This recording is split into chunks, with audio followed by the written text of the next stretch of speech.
The world was silent in a way only winter can command, a silence so complete it swallowed even thought. The father stood motionless on the endless sheet of white, breath rising in fragile ghosts that vanished as quickly as they appeared.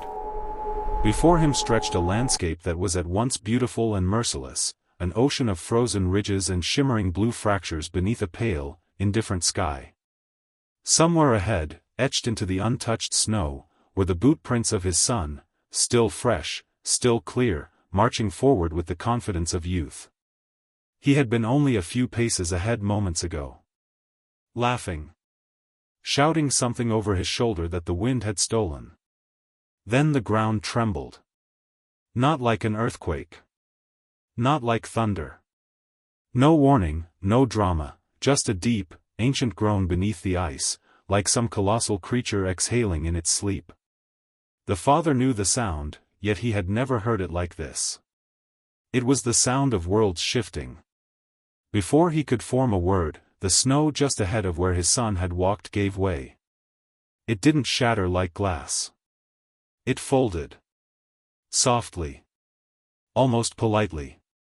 As if the glacier were opening its arms. His son didn't scream. There was no time. One heartbeat he was there, red furs against the white horizon, and the next he was gone. Vanished. Swallowed without splash or echo. The surface sealed behind him like lips closing over a secret. For a moment, the father could not move. His brain refused to accept what his eyes had witnessed. His body felt separated from him, an empty shell left standing in the frost. Surely the boy would reappear, laughing, climbing out, calling for help. Surely this was some trick of light. Some deception of snow and shadow. He took one step forward. Then another. His limbs moved without instruction. His voice tried to form his son's name but cracked apart in his throat. The wind, gentle as it was, carried away even that broken syllable. He reached the place where his son had vanished and fell to his knees. The snow was smooth. No hole. No trace. Only the faintest depression where the collapse had been. As if the earth itself were embarrassed of its cruelty and had rushed to cover the evidence. He pressed his hands into the powder, feeling for softness. For weakness. For any sign of warmth trapped beneath. Nothing. Just ice. Solid. Eternal. He pounded at it with his fists. Again. Again. The blows made no difference. His knuckles split. Blood dotted the snow like petals of crushed berries. He clawed until his nails tore. He leaned down and pressed his ear against the ice, desperate for sound. Was there breath beneath? Movement? A muffled cry? Silence. The kind of silence that does not simply exist, but condemns. His mind raced wildly. Could he dig him out? Could he break through? Should he run back for tools? For help? Every option collapsed beneath the weight of time. A minute lost was a life lost. He knew this. Every hunter, every herdsman, every traveler who crossed these frozen plains knew, when the ice takes, it does not give. But this was his son. His only son. The boy who once slept on his chest as an infant, tiny breaths warming his wool cloak. The child he had taught to throw a spear, to read the sky, to walk without fear. He could still see the boy's grin, sharp as sunlight. Still hear his laughter bouncing between the cliffs. Still feel the pride of watching him grow into something stronger than himself. And now that boy was beneath his knees, locked in darkness. The father's breath turned ragged. He whispered his son's name, not as a call, but as a prayer. He laid his forehead on the ice, letting it burn against his skin. How thin the barrier suddenly felt between life and death. Between presence and memory. The wind shifted and carried with it a low howl from far across the glacier. Wolves? Or the shifting ice itself, mocking him? He did not care. He would stay. He would dig with hands, with teeth if he had to. He would lie there until the glacier relented. But the glacier did not care. It had been here before his ancestors. It would be here long after his bones had turned to dust. His suffering was not rebellion, it was punctuation in an endless sentence written by nature itself. Still, he refused to rise. He pressed both palms flat against the snow and whispered through clenched teeth, "I am still here." Not to the sky. Not to the gods. Not even to the glacier. To his son. To the child entombed just beyond reach but never beyond love. The sun dipped lower behind the white horizon, casting long blue shadows across the plain. The cold tightened its grip. Night was gathering, quiet and patient. But the father did not look away from the place where the ice had taken everything.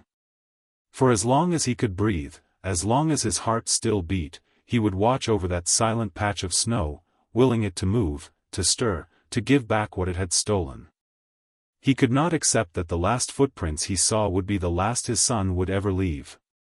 Not yet. Not while he still stood. There had been laughter, not long before the silence. The kind of laughter that only exists between those who have forgotten, if only for a moment, that the world can be cruel. Father and son had walked side by side across the vast, white expanse, their breath steaming into the frigid air like twin fires refusing to go out. They were not on a reckless expedition nor fleeing danger. They were simply traveling, as countless ancestors before them had done, moving between winter grounds and safer valleys beyond the ice fields. To them, the glacier was not a threat. It was a path. The boy had insisted they take the longer route, the one that curved along the glacier's crest rather than the safer pass along the foothills. From up there, he had said with wide-eyed certainty, you can see the world bend. And though the father grumbled about wind exposure and hidden crevasses, he let himself be persuaded. It had always been that way. The boy led with wonder, the father followed with caution. One saw possibility. The other saw everything that could go wrong. Yet together, they balanced. They had set out early, before the sun crested the icy ridges. The horizon glowed faintly, stained with pastel pinks and golds as if some unseen painter had brushed warmth across the cold. Their fur-lined boots crunched softly under each step, leaving crisp impressions behind them, temporary proof of existence. The father carried most of the supplies, bone hooks, sinew rope, dried meat wrapped in leather. The boy carried little more than a walking staff and an eagerness that weighed nothing. "Do you think the ice remembers every foot that's walked across it?" the boy asked suddenly. The father smirked. "Ice forgets faster than men do. Or it pretends to. But if it melts one day," the boy squinted against the morning glare, "maybe it'll tell the story. Maybe the rivers will carry our footsteps somewhere far away." "You think like a poet," his father muttered. "You say it like that's a bad thing." "It's worse. It's impractical." The boy laughed. "Someday I'll say something impractical and it'll save your life." The father grunted. "And someday I'll say something practical and it'll save yours." There was no malice in their teasing. Only rhythm. Familiar. Worn smooth by years of shared journeys and late-night stories beside flickering firelight. They talked of simple things, when they'd reached the valley, whether the herds would still be there, whether the spring melt would come early this year. Ordinary concerns. Unaware that fate was already listening. When they reached a rise in the trail, the boy stopped and turned, staring outward. The father followed his gaze. Below them lay a kingdom of ice and sky, rolling fields of frost, jagged towers of blue crystal, and rivers frozen mid-motion, captured like serpents. In sleep. The air shimmered faintly where sunlight touched snowflakes. It was as if the world were made of glass and breath. "Do you ever feel small when you look at it?" the boy asked quietly.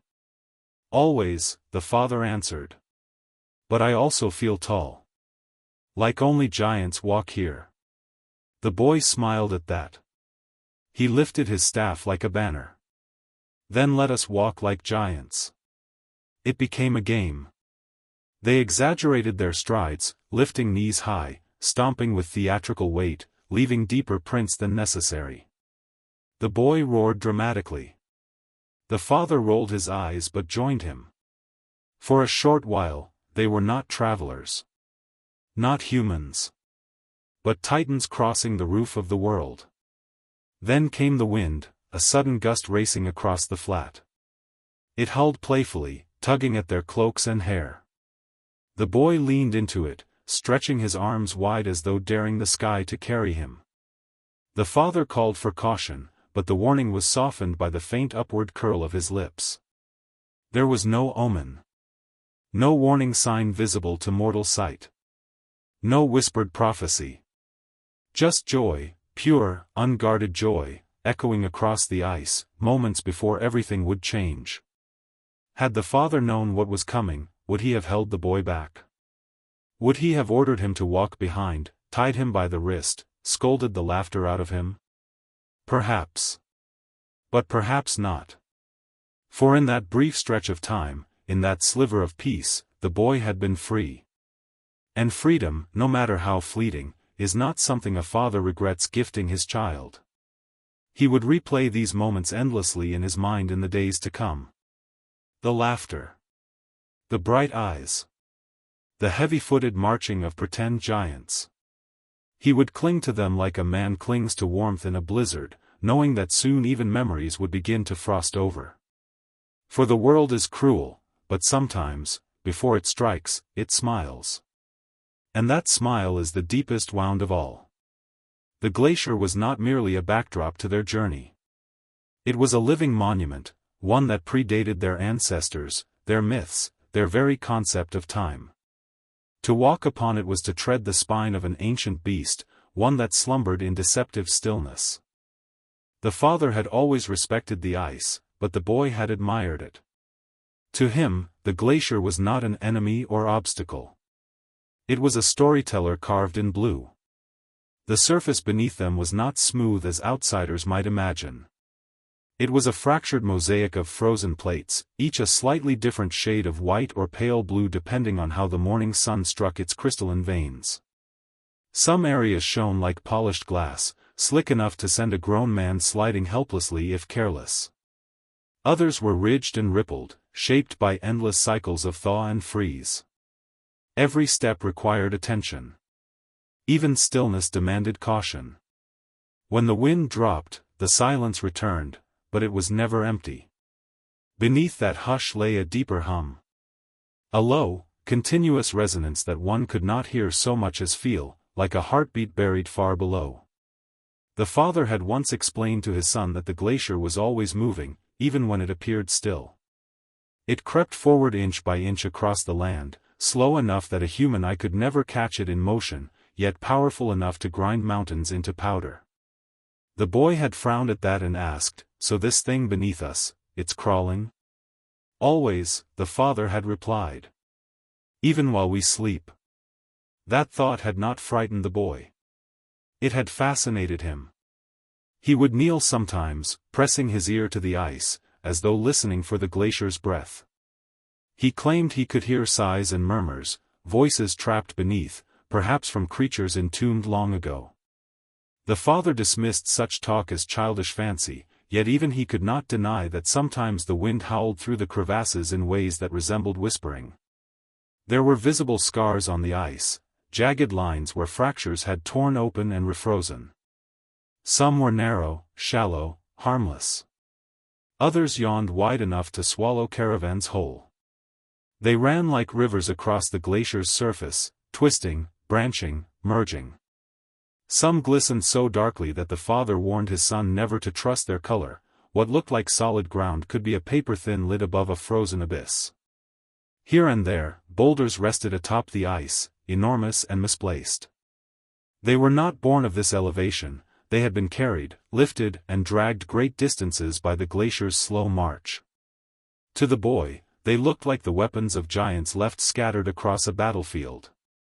To the father, they were reminders that the glacier was not merely present, it was traveling. The air itself tasted of ancientness. Cold so pure it stung nostrils like crushed mint. Each breath scraped the throat in thin, sharp ribbons, yet left behind a clarity that made thoughts feel cleaner. In the low sun, long shadows formed strange illusions, ice formations that, when seen from certain angles, resembled towering figures frozen mid-stride. The boy insisted they were guardians. The father suggested they were warnings. No animals dared cross this high stretch. Not even birds passed overhead. It was too exposed, too still, too sacred or too forsaken, depending on one's belief. The absence of life was not peaceful. It was stern. As if the glacier had laid down a law long ago, only those who understand silence may walk here. But silence was not the same as calm. Every now and then, a sound would split the air like a whip, crack. Sudden. Violent. A deep report echoing through the ice, followed by a drawn-out groan. The first time he heard it as a child, the boy had jumped and gripped his father's arm, convinced something massive was rising from below. The father had explained that glaciers spoke in fractures. They shifted. They settled. They remembered they were rivers pretending to be stone. Never ignore a sound on the ice, he had said. And what about the sounds we don't hear? The boy replied. The father had paused at that. For there were tremors too subtle to detect, groans too deep for human ears, yet strong enough to reshape the world beneath their feet. The glacier did not shout like the desert winds of Egypt or rumble like the volcanic mountains of the south. It murmured, and its murmurs were prophecies. That morning, before everything changed, the ice had been speaking in low, uneasy tones. But peace breeds complacency. Even the cautious can be lulled by routine, by countless steps taken without consequence. The father had heard the glacier stir beneath them. But he had not feared it. Not until it took his son. Only later would he recall the subtle warning, the faint tremor beneath the crust, the slight vibration through his boots. The glacier had spoken. But men rarely understand the language of titans until it is too late. Long before the father and his son set foot upon the glacier, others had crossed it, some willingly, others dragged by famine, exile, or fate. Their names were lost, but their footsteps lingered in memory, passed down not in books or carvings but in warnings muttered around fires, in songs sung with trembling voices, in rituals performed more out of fear than reverence. The people who lived in the shadow of the ice did not consider it merely a landform. It was an ancestor. A predator. A god. Around the settlement fires, elders told of hunters who had ventured across the frozen expanse chasing herds of mammoths, only to vanish without a sound, leaving behind not bones or tools but indentations in the snow that remained long after the storm had erased the world around them. They said the glacier remembered weights, not faces. It kept the pressure of their steps long after it had crushed their bodies beneath its shifting layers.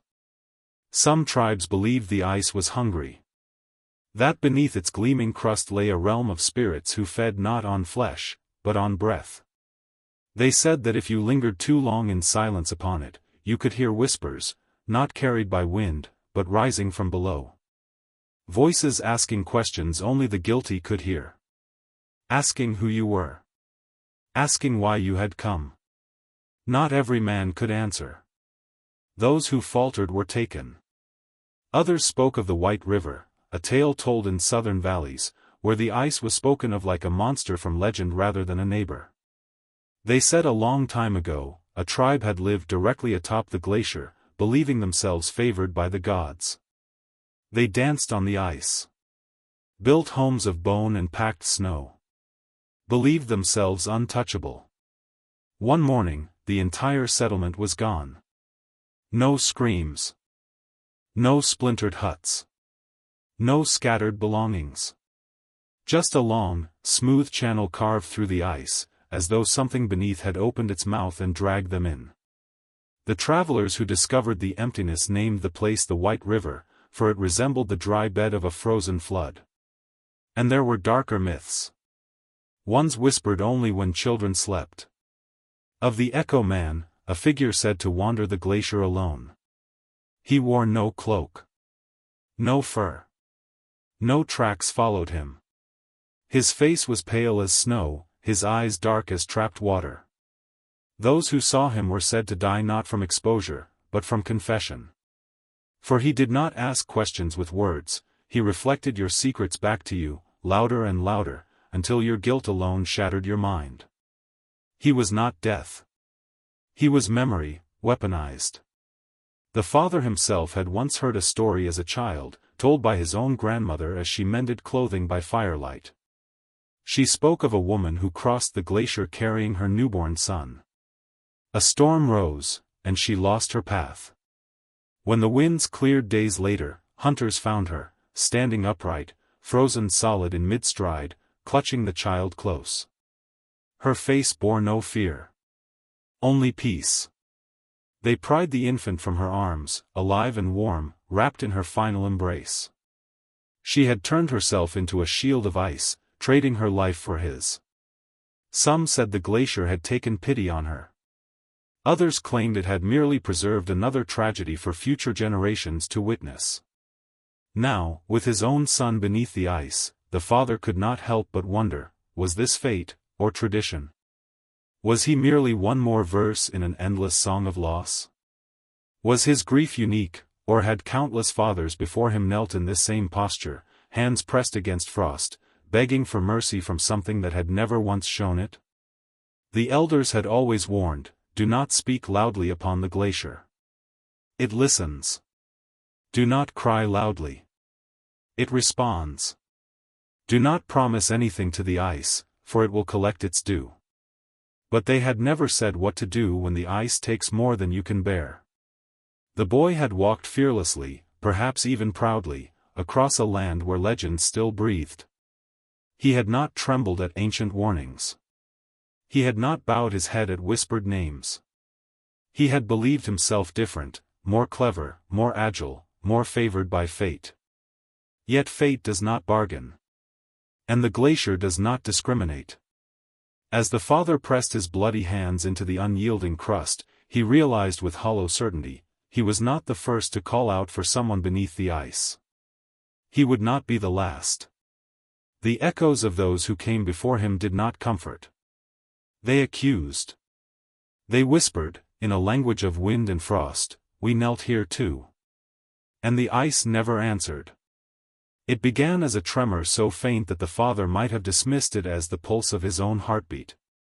A subtle vibration beneath his boots, as though some massive creature far below had merely shifted in its sleep. The boy had paused mid-step, glancing back with a grin that held more curiosity than concern. He must have felt it too. But to him, it was interesting. To the father, it was ominous. The glacier did not roar like beasts or howl like storms. When it spoke, it did so with a deep, restrained authority. The tremor grew, humming through the ice like a drumbeat beneath the earth. The boy turned more fully, staff in hand, brows furrowed not with fear but with excitement, as if he believed the world was about to reveal a secret just for him. Then came the first crack. Not a high-pitched snap like breaking wood. Not a shattering like pottery. It was a split, slow and deliberate, like stone protesting against separation.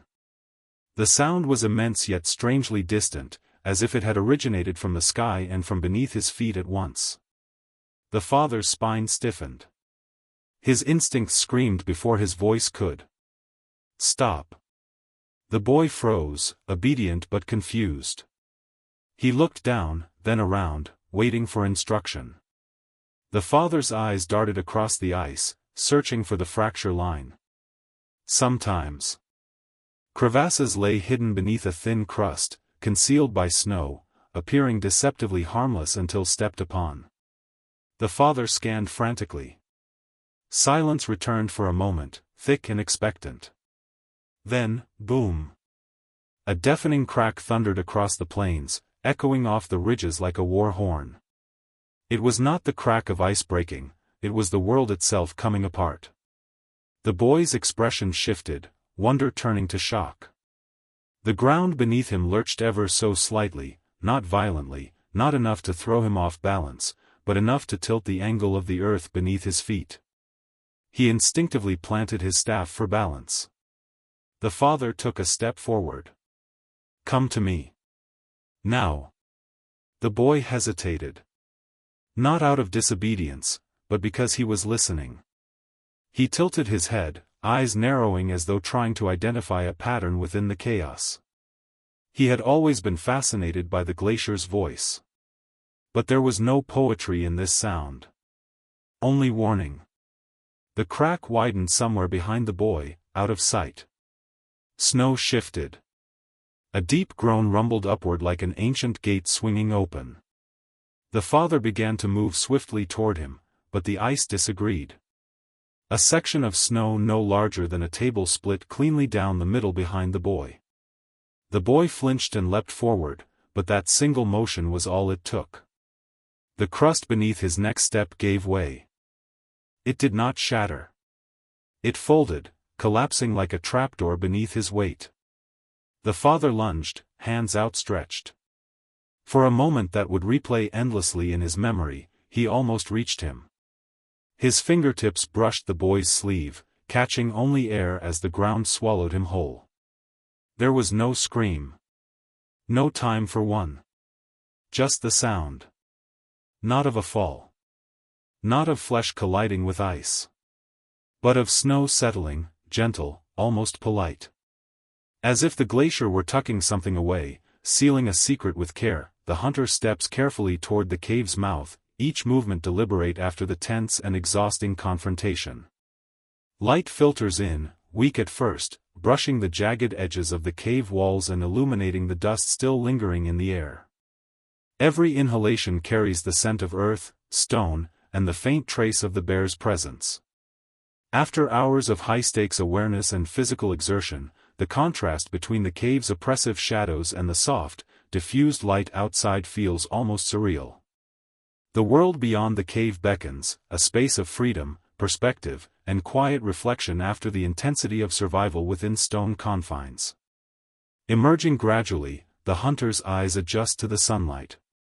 The sharp brilliance contrasts with the cave's dim interior, revealing the rugged contours of the surrounding landscape, cliffs and ridges carved by ice and time, forests stretching toward distant horizons, and the gentle shimmer of a river catching the morning light.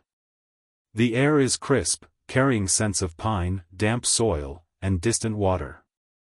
For a moment, the hunter pauses, allowing body and mind to absorb the contrast, the release of tension, the return of spatial awareness, and the profound recognition of life beyond the immediate struggle.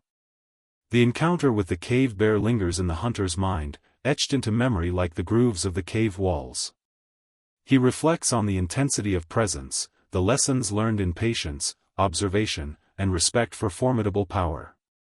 The cave bear, a creature of both brute strength and intelligence, has become a living teacher in the unforgiving theater of the Ice Age wilderness. Each calculated movement, every countermove, every moment of strategic retreat and advance is processed and remembered as a testament to the delicate balance of life in a world where survival demanded both courage and wisdom. Stepping fully into sunlight, the hunter senses the full scope of his journey. The cave recedes behind him, a shadowed memory of confrontation, challenge, and endurance. Outside, the landscape stretches wide, offering both reprieve and new hazards. Yet in this moment, the hunter's attention is drawn inward, contemplating the interplay between instinct, intelligence, and environment. The cave bear is no longer an immediate threat, but its presence persists in thought, a reminder of the intertwined nature of predator and human, and the enduring lessons of vigilance, strategy, and respect. The light highlights subtle details of the terrain, the jagged rocks where he may have stumbled, the crevices that served as cover, the shifting shadows that aided concealment. Every observation reminds him of the delicate negotiation that took place within the cave, and the meticulous balance required to survive. His body relaxes slightly, muscles loosening from tension, yet the lessons of awareness, precision, and patience remain firmly embedded. The emergence into light is not merely physical, it is an acknowledgement of experience, growth, and the profound connection between challenge and reflection.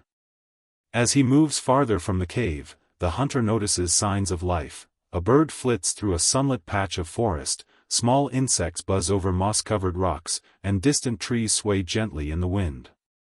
The contrast between the tense, shadowed interior of the cave and the vibrancy of the external world underscores the fragility and resilience of life. The hunter reflects on human adaptability, the ability to navigate fear, anticipate danger, and act with both intellect and instinct. These reflections are not abstract, they are informed by the visceral experience of life and death within the cave, now integrated with the broader perception of a living landscape. The hunter pauses beside a small outcropping, looking back toward the cave entrance. The shadows remain, silent witnesses to the confrontation, yet the threat has passed. In this stillness, he contemplates the philosophical significance of the encounter. Survival is not simply a matter of physical skill, it is a continuous negotiation between understanding, respect, and adaptation. The cave bear, in its immense power and awareness, exemplified the fundamental laws of the Ice Age: strength tempered by intelligence, movement guided by instinct, and life dependent on the careful reading of environment and circumstance. Every step into the open carries reflection. The hunter senses the significance of the light, its warmth, clarity, and expansiveness, as a metaphorical and literal emergence from the tension and danger of the cave. It is a moment of renewal, a reminder that survival is intertwined with awareness, adaptability, and respect for forces beyond immediate control. The landscape stretches endlessly, a testament to both opportunity and risk, yet the hunter moves with measured confidence, informed by experience and sharpened by the intensity of his trial. The hunter's mind turns to the philosophical resonance of the encounter.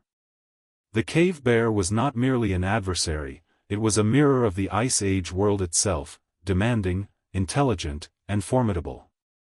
The confrontation highlighted the delicate balance between risk and reward, action and observation, courage and prudence. The emergence into light is a return to perspective, where lessons of endurance, strategy, and intelligence can be integrated into understanding not only immediate survival but the broader dance of life in a prehistoric world. He breathes deeply, feeling the crisp air fill his lungs, contrasting sharply with the stale, tension-laden atmosphere of the cave. Each breath is a reminder of continued life, of the capacity to endure and learn from the raw intensity of existence. The hunter reflects on ancestral wisdom, the fusion of instinct, observation, and intellect that enabled humans to navigate a world filled with formidable predators and unpredictable forces. The emergence into light is both literal and symbolic, a step from danger into clarity, from the immediate struggle into contemplation and understanding. As the hunter moves farther into sunlight, the landscape gradually unfolds in detail: rolling hills, dense forests, winding rivers, and distant mountains. Every element is part of a living ecosystem, interconnected, dynamic, and demanding respect. The hunter senses the continuity of life, the interplay between predator and prey, and the delicate balance that governs survival. The cave bear remains a powerful memory, a symbol of both challenge and learning, yet the hunter now carries forward the accumulated wisdom of endurance, observation, and strategic intelligence. Finally, the hunter stops on a sunlit ridge, gazing over the expanse before him.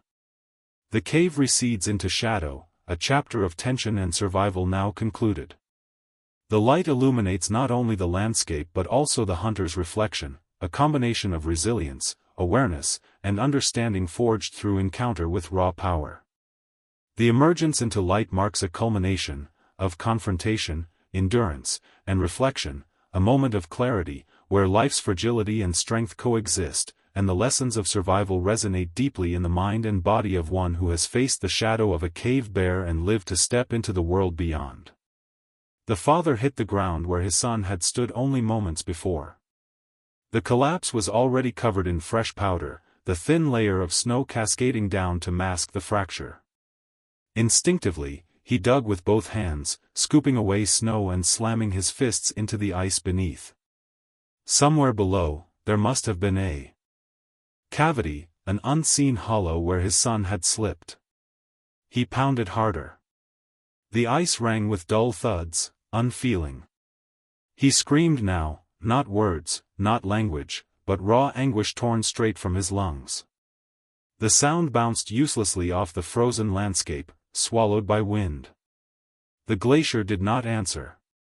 But it spoke again. Muted cracks, traveling like veins beneath the surface. Whispered creaks, echoing downward into unseen depths. The father pressed his ear to the ice. He listened. He begged for sound.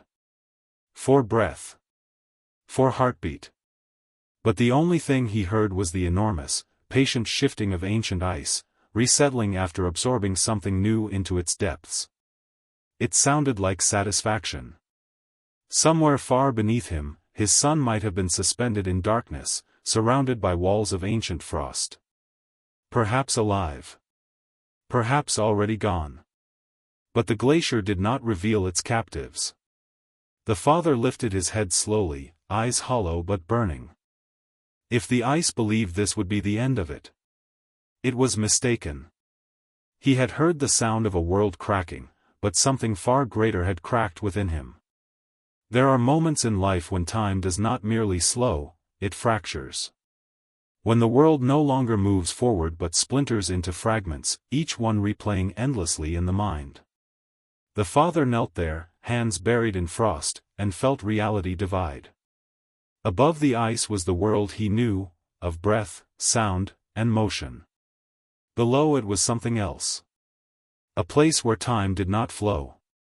Where warmth did not exist. Where flesh, once vibrant, surrendered to stillness and became part of something far older than itself. He did not know if his son was alive beneath that frozen lid. But in that instant, his mind conjured images unbidden. He saw the boy encased in blue, drifting downward through layers of translucent crystal, eyes wide, mouth parted in silent question. He imagined the world beneath the ice not as a tomb but as a cathedral of light, shafts of sun piercing through fractures to cast shifting rays across walls older than civilization. In that imagined darkness, his son was suspended like an offering, caught between breath and legend. His rational mind screamed against such visions. He is not gone. He is not dead. Break the ice. Find him. Pull him back. But another part of him, a deeper, older instinct, recognized the truth: nature was no longer his opponent. It had become his judge. He pressed his forehead against the ice, feeling its burn. The cold was not merely temperature, it was judgment. A force so absolute it erased the line between body and spirit. In its presence, even grief felt small. His breath fogged against the surface, leaving temporary stains that vanished as quickly as they formed, like the last traces of a life disappearing into history. He dug again, frantically scraping with nails already cracked and bleeding. Each pull of snow exposed more unyielding blue. He tried to wedge his hands into a faint seam, attempting to pry it open. The glacier did not flinch. It did not protest. It simply refused. There was no sound now. Not even wind. Only his own heartbeat thundering in his ears, loud, frantic, mortal. In contrast, the ice beneath him pulsed with something far slower. A rhythm so ancient it could not be called life, but something adjacent to it. Endurance. The patience of an immortal thing. He realized, with sudden horror, that his son had crossed an invisible border, one separating the world of now from the world of forever. The glacier was not just a place. It was a threshold. He imagined the boy's skin already numbing, breath crystallizing in his lungs, warmth fleeing faster than thought. He whispered his son's name again, not as a cry, but as a tether. As if speech alone could anchor the boy's spirit to the world above. He thought of the stories the elders told. Of bodies found decades later beneath thawing ice, faces preserved so perfectly that living relatives could recognize smiles from childhood. Men who had been dead for generations, yet looked as though they were merely sleeping. Some called it a miracle. Others called it cruelty. To be frozen in youth while the world aged without you. Would that be his son's fate? To remain forever young, while his father withered above? He imagined returning years later, hands old and trembling, only to look into eyes unchanged. Would that be reunion, or torment? His chest tightened. He struck the ice with both fists, not to break it now, but to protest the rules of existence itself. Take me instead, he rasped. Freeze me. Give him back. The glacier did not entertain bargains. For the first time, he felt something worse than grief, insignificance. He was not a father demanding justice. He was an insect screaming at a mountain. His body slumped, strength drained. He remained there, half prone against the unfeeling surface, like a worshipper collapsed before a silent deity. Yet even in his despair, he sensed something profound. This was the moment where humanity touched eternity. Not through victory. Not through wisdom. But through loss. His son was no longer merely his. He now belonged to time itself. Whether buried alive or already gone, the boy had passed into legend, not because of what he had achieved, but because of what had taken him. And legends, the father realized bitterly, are born not from triumph, but from tragedy. He opened his eyes slowly, tears freezing on his lashes. The sky above was fading into pale gold. Another day would pass. Another night would fall. Seasons would change. Years would move. The glacier would shift. And somewhere within that shifting eternity lay a boy who had once laughed in sunlight, and now rested in silence. The father rose to his knees, hands trembling but spine straightening. If the glacier would not return his son, then he would stay until it remembered. The world around him continued existing, as if nothing unnatural had occurred. The wind crept cautiously across the surface of the glacier, its voice thin and distant, as though afraid to draw attention to itself. Snowflakes drifted lazily from above, indifferent to the agony unfolding below. It was a cruel contrast. Nature, vast and eternal, remained calm, while within the father raged a storm that no one could see. He stayed kneeling for what felt like hours but could not be measured. Time had become unreliable, untrustworthy. It no longer moved in a straight line. It looped, recoiled, rewound. One moment he felt as though only seconds had passed. The next, he was convinced entire years had slipped by while he blinked. At last, he leaned closer to the ice again, not to dig, not to strike, but to listen. He placed his ear to its surface, pressing so firmly that the cold bit into his skin. He held his breath. Nothing. No splash of movement. No muffled cry. Not even the faintest tremor from beneath. But he didn't move away. He refused to believe silence was the final truth. Instead, he imagined, no, insisted, that beneath the solid sheet, beneath the layers of packed centuries and frozen storms, there must be sound. Not sound as humans heard it, but the deep groaning of ancient ice shifting ever so slowly. The heartbeat of the glacier itself. He knew that glaciers were not still, they moved, creeping inch by inch, dragging entire valleys with them. To the careless, they seemed dead. To the patient, they were alive. Was his son now part of that slow, relentless movement? Drifting with the glacier. Becoming its passenger. Its secret. He closed his eyes and breathed shallowly, letting his awareness sink deeper. And in that half-dreaming state, he did hear something, not with his ears, but with the raw nerve of hope. A faint ripple. A distant echo. Not words. Not voice. But presence. It was absurd. Illogical. Impossible. But a father's mind does not operate by science. It operates by bond. And bonds do not end with breath. He whispered, I hear you. Was it madness? Perhaps. But madness, he realized, was a luxury granted to those who had lost everything except memory. In that moment, something shifted, not in the ice, but within him. Until now, he had been acting on desperation. Digging. Pleading. Bargaining with an entity that could not be moved. But now a new thought rose in his mind, a thought not of rescue, but of vigil.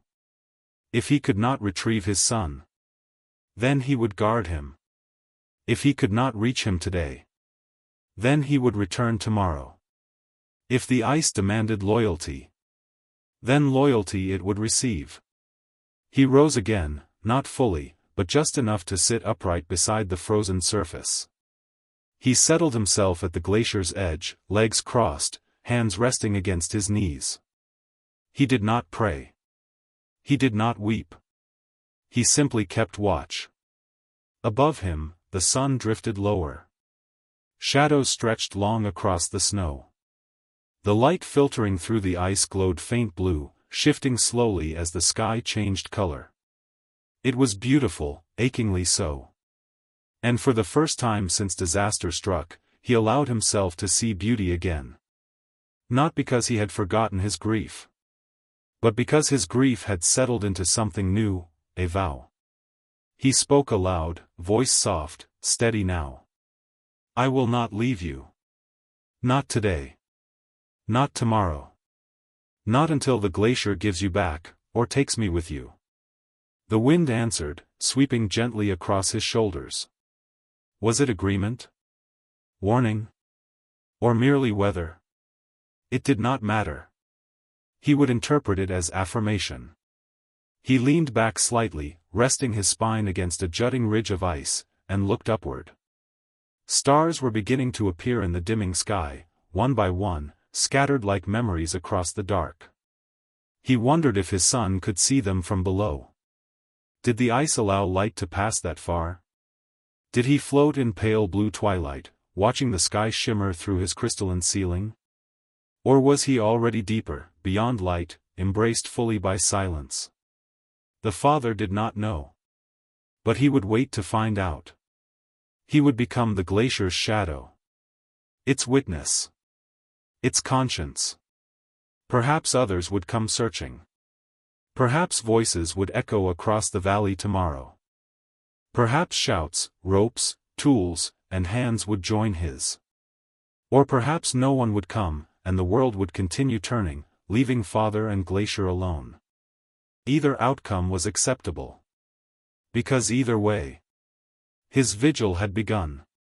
He rested his palm against the ice one final time before settling in for the long night. Sleep if you must, he whispered, but do not think you are alone.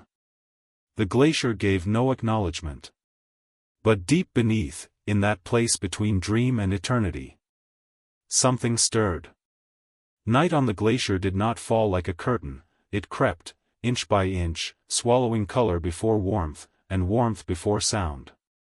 The sun, reluctant to abandon the frozen world, smeared itself across the horizon in bands of gold and violet before finally sinking into oblivion. What remained was blue. Endless, unyielding blue. Not the tranquil blue of ocean or sky, but the deep, hollow blue of isolation. The father sat unmoving beside the ice, his body stiffening beneath layers of wool and fur that suddenly felt too thin. The first true chill of night seeped into his bones, not through skin but through spirit. It was unlike any cold he had felt before. This was not mere temperature, but acknowledgement. The cold was the glacier's way of asking a question: do you truly mean to stay? Most men, faced with such cold, would flee instinctively. Not because of weakness, but because the body knows. It recognizes the touch of death when it feels it. This was not the playful chill of winter mornings or the biting wind of mountain peaks. This was the cold that unmade. His hands trembled slightly. Not from fear, no, fear had passed, but from the violent effort required to remain still.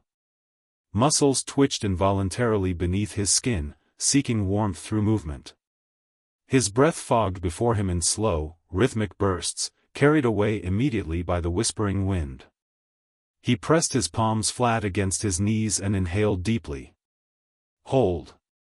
Time behaved strangely in the dark. Without the sun's steady arc to track its passing, hours dissolved into instinctual rhythms. One breath became a minute, a shiver became an hour, a heartbeat became a lifetime. The stars, countless and sharp, offered no comfort. They burned with the cold light of ancient things that had witnessed the rise and fall of entire civilizations without ever once shedding a tear. He looked at them and wondered, how many fathers before him had watched the same sky in despair? How many had knelt beside graves, rivers, battlefields, or bedsides and sworn eternal vigil? He was not the first man to lose a child. But he might be the first to lose one into eternity's mouth. The glacier loomed beside him like a sleeping titan, its vast body stretching beyond sight in every direction. Moonlight slid across its frozen surface, turning it into a mosaic of silver and sapphire. In the darkness, he could almost imagine it breathing, flexing slowly, shifting beneath him. More than once he imagined he heard it groan, a deep, resonant sound like thunder buried far below. Was it merely settling? Or was it responding? "Do you move?" he murmured to the ice. "Do you hear me?" Silence. Then, a crack. Sharp. Distant. Sudden. His body jolted upright. His eyes scanned the darkness, searching for the source. Another crack. This one closer. A deep pop, followed by a low rumble. Then stillness once more. The glacier was not silent after all. It spoke, but in tones too slow and too vast for humans to understand. It did not answer questions. It did not acknowledge prayer. It simply was. He pressed his hand to the surface again. It felt like touching the back of some enormous creature, not warm, no, but aware. The hunter steps carefully toward the cave's mouth, each movement deliberate after the tense and exhausting confrontation. Light filters in, weak at first, brushing the jagged edges of the cave walls and illuminating the dust still lingering in the air. Every inhalation carries the scent of earth, stone, and the faint trace of the bear's presence. After hours of high-stakes awareness and physical exertion, the contrast between the cave's oppressive shadows and the soft, diffused light outside feels almost surreal. The world beyond the cave beckons, a space of freedom, perspective, and quiet reflection after the intensity of survival within stone confines. Emerging gradually, the hunter's eyes adjust to the sunlight. The sharp brilliance contrasts with the cave's dim interior, revealing the rugged contours of the surrounding landscape, cliffs and ridges carved by ice and time, forests stretching toward distant horizons, and the gentle shimmer of a river catching the morning light. The air is crisp, carrying scents of pine, damp soil, and distant water. For a moment, the hunter pauses, allowing body and mind to absorb the contrast, the release of tension, the return of spatial awareness, and the profound recognition of life beyond the immediate struggle. The encounter with the cave bear lingers in the hunter's mind, etched into memory like the grooves of the cave walls. He reflects on the intensity of presence, the lessons learned in patience, observation, and respect for formidable power. The cave bear, a creature of both brute strength and intelligence, has become a living teacher in the unforgiving theater of the Ice Age wilderness. Each calculated movement, every countermove, every moment of strategic retreat and advance is processed and remembered as a testament to the delicate balance of life in a world where survival demanded both courage and wisdom. Stepping fully into sunlight, the hunter senses the full scope of his journey. The cave recedes behind him, a shadowed memory of confrontation, challenge, and endurance. Outside, the landscape stretches wide, offering both reprieve and new hazards. Yet in this moment, the hunter's attention is drawn inward, contemplating the interplay between instinct, intelligence, and environment. The cave bear is no longer an immediate threat, but its presence persists in thought, a reminder of the intertwined nature of predator and human, and the enduring lessons of vigilance, strategy, and respect. The light highlights subtle details of the terrain, the jagged rocks where he may have stumbled, the crevices that served as cover, the shifting shadows that aided concealment.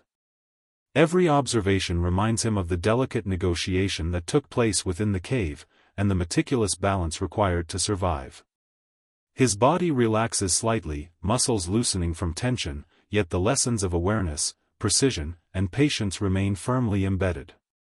The emergence into light is not merely physical, it is an acknowledgement of experience, growth, and the profound connection between challenge and reflection.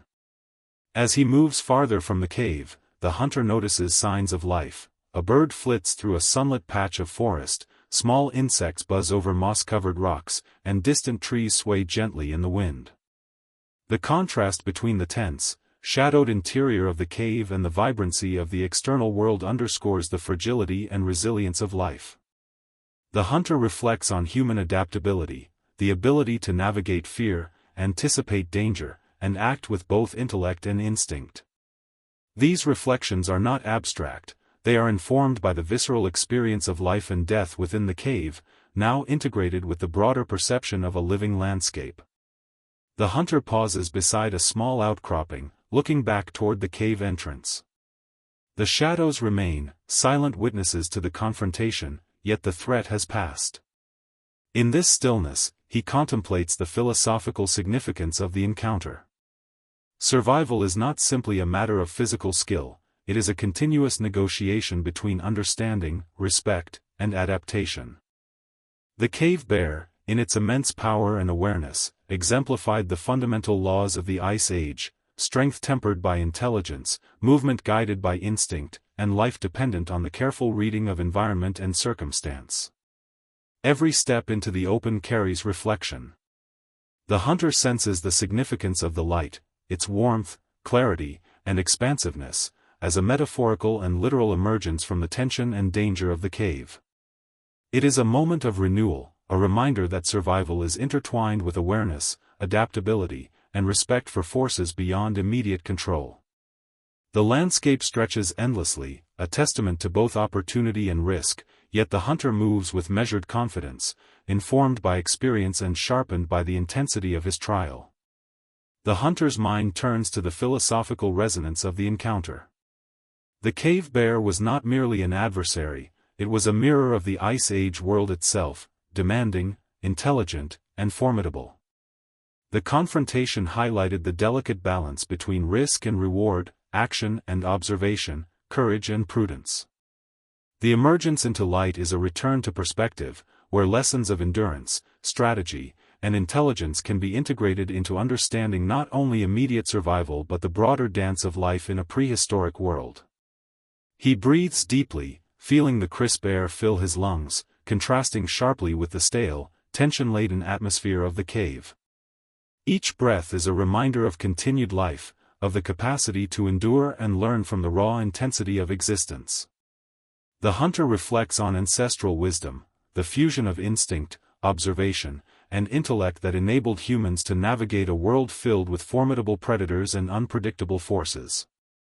The emergence into light is both literal and symbolic, a step from danger into clarity, from the immediate struggle into contemplation and understanding.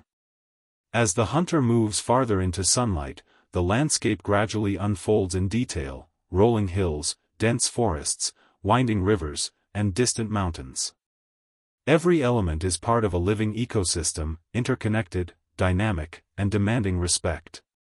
The hunter senses the continuity of life, the interplay between predator and prey, and the delicate balance that governs survival.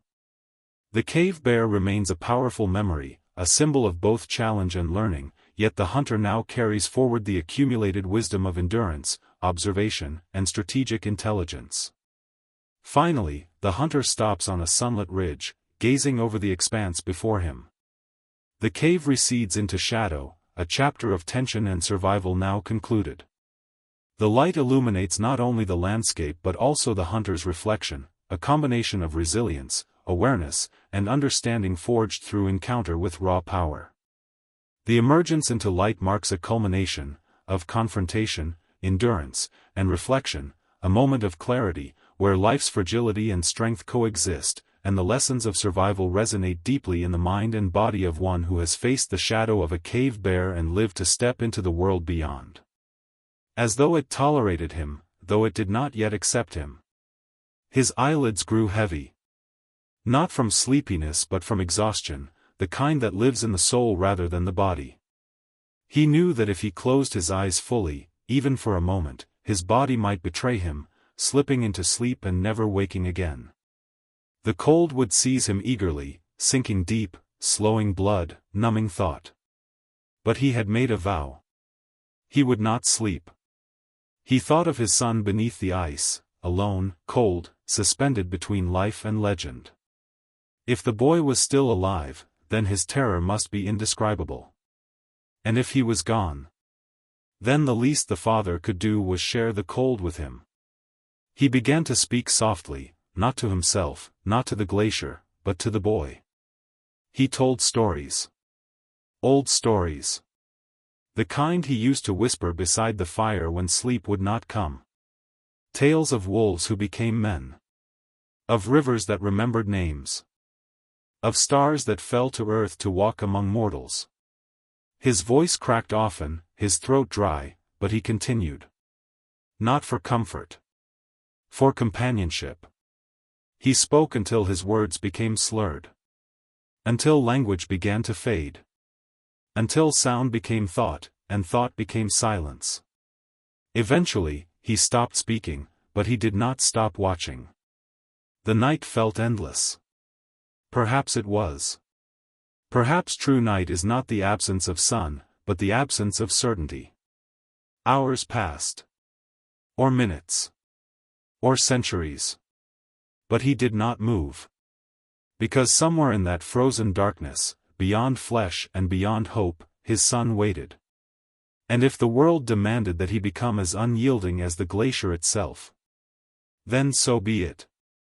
He would become ice, until morning came. Dawn did not come gently. It did not rise like a slow tide or bloom like a soft flower. It struck. The sky did not lighten gradually, it shivered, as if some unseen hand had brushed away the night in one sudden sweep. The stars flickered once and vanished. A faint gray seeped across the horizon, turning the snow from invisible void to pale, ghostly terrain. The father's eyes, raw and rimmed with frost, blinked in confusion. Had he slept? No. He had drifted, not into dreams, but into a trance. A state between waking and surrender. His body had frozen into stillness, but his awareness had remained tethered to one thing alone, the faint pulse beneath the ice. He hadn't imagined it. At some point during the endless night, the glacier had changed. It was no longer silent. It breathed. Not like a creature made of flesh, but like a thing made of mountains and centuries.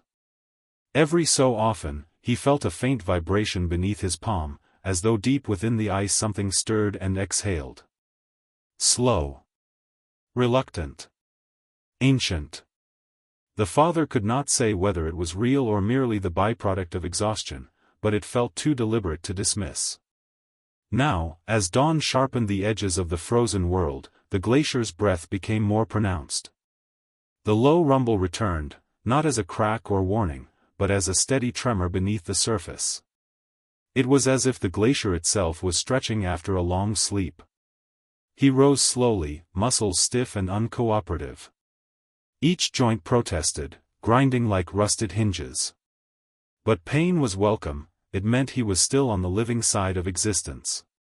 He steadied himself, one hand pressed against the ice for balance. The glacier felt warmer. Not warm, of course, not truly, but less merciless. Less alien. It was no longer rejecting him. It was acknowledging him. He pulled back slightly, observing the surface more closely. In the growing light, fine lines crisscrossed the ice, hairline fractures formed overnight. They weren't there before. He knelt, brushing snow aside to expose more of the glassy expanse. Beneath the surface, something shifted. Not movement. Not shape. But depth. The glacier was not a solid wall of blue, it was layered, like ripples in ancient glass. Shadows moved faintly within, shifting as the light changed. The hunter steps carefully toward the cave's mouth, each movement deliberate after the tense and exhausting confrontation. Light filters in, weak at first, brushing the jagged edges of the cave walls and illuminating the dust still lingering in the air. Every inhalation carries the scent of earth, stone, and the faint trace of the bear's presence. After hours of high-stakes awareness and physical exertion, the contrast between the cave's oppressive shadows and the soft, diffused light outside feels almost surreal. The world beyond the cave beckons, a space of freedom, perspective, and quiet reflection after the intensity of survival within stone confines. Emerging gradually, the hunter's eyes adjust to the sunlight. The sharp brilliance contrasts with the cave's dim interior, revealing the rugged contours of the surrounding landscape, cliffs and ridges carved by ice and time, forests stretching toward distant horizons, and the gentle shimmer of a river catching the morning light. The air is crisp, carrying scents of pine, damp soil, and distant water. For a moment, the hunter pauses, allowing body and mind to absorb the contrast, the release of tension, the return of spatial awareness, and the profound recognition of life beyond the immediate struggle. The encounter with the cave bear lingers in the hunter's mind, etched into memory like the grooves of the cave walls. He reflects on the intensity of presence, the lessons learned in patience, observation, and respect for formidable power. The cave bear, a creature of both brute strength and intelligence, has become a living teacher in the unforgiving theater of the Ice Age wilderness. Each calculated movement, every countermove, every moment of strategic retreat and advance is processed and remembered as a testament to the delicate balance of life in a world where survival demanded both courage and wisdom.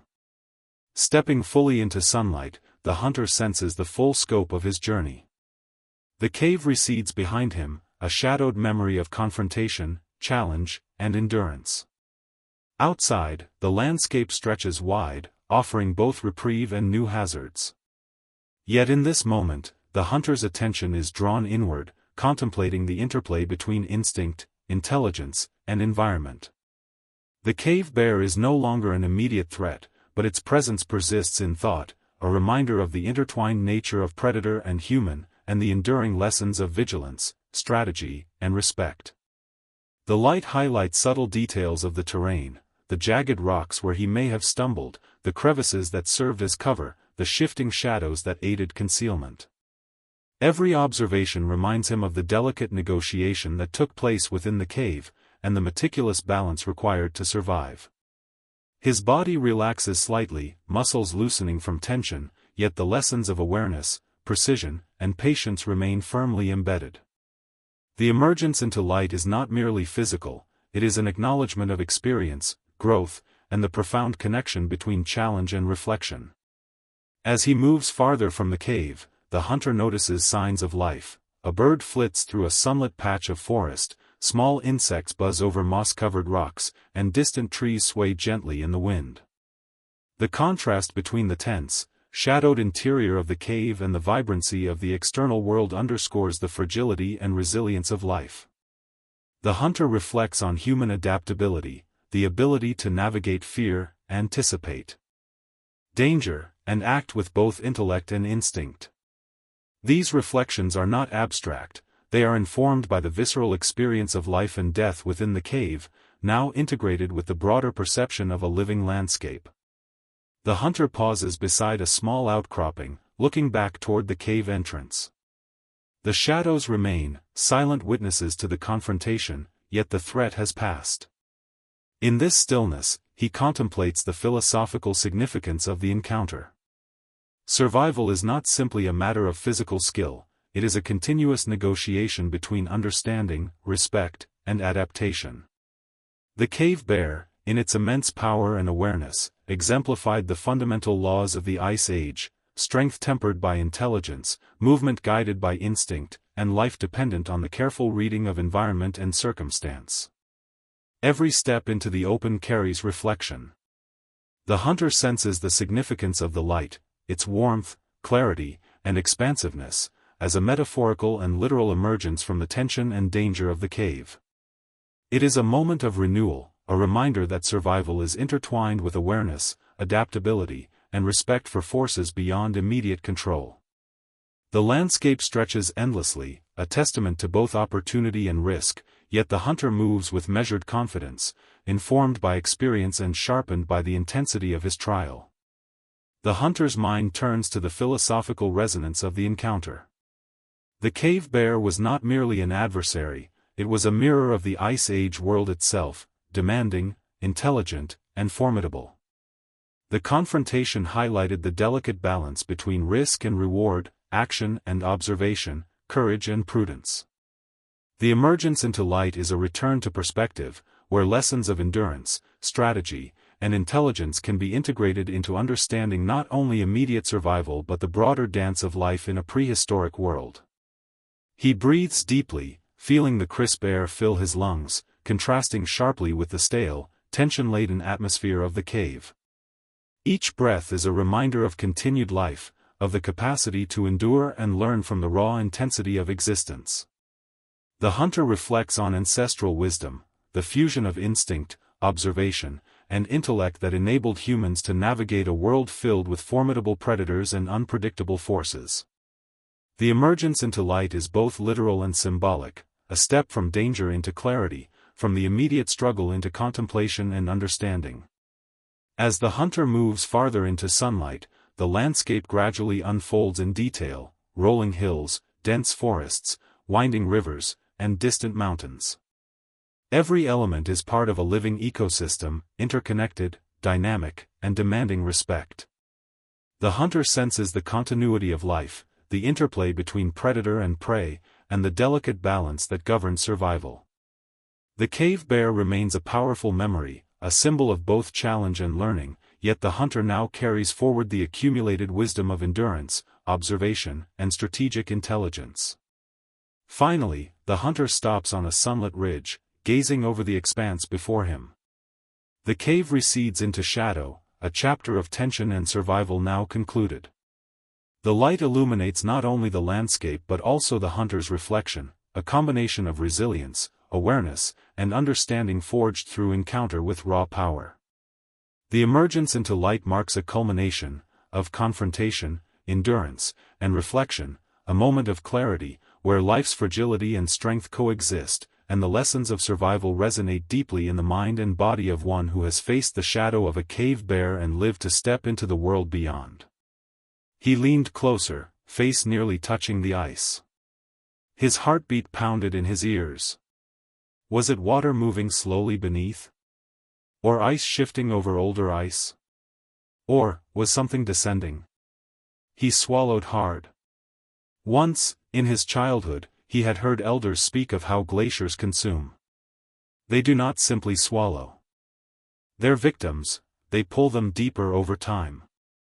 A body once near the surface could vanish completely in days, drawn further into the frozen core by subtle movements imperceptible to human senses.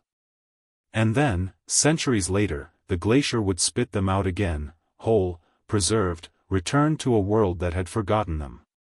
He stared at the distant shadows and wondered. Is that what is happening now? Was the glacier carrying his son downward? Or was it bringing him back up? He pressed both hands to the ice, fingers splayed. His voice came out cracked and low. Show me. For a long time, nothing changed. Then, crack. A sharp, crystalline snap to his right. He whipped his head around, but saw nothing. Just snow and fractured glass. Then another sound, this one beneath him. A creaking shift, like pressure adjusting deep below. The glacier was not opening.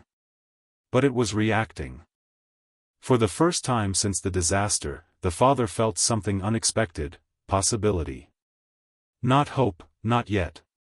Hope was too fragile, too dangerous. But possibility, that he could bear. His mind sharpened. Fatigue burned away beneath a surge of purpose. He stood fully now, legs trembling but steady, and took a single step back from the ice. He needed tools. Not prayers. Not stories. Not sheer will. He needed something that could cut. His vigil was not ending, it was evolving. He cast one final look at the glacier before turning away. "I heard you," he whispered. "Now you will hear me." He walked toward the distant outline of his camp to gather what remained of rope, hammer, and axe. Behind him, the glacier let out one long, groaning sigh. As if to answer. There was something almost absurd about it, gathering tools to confront a glacier. As if metal forged by men could challenge ice forged by ages. But absurdity no longer concerned him.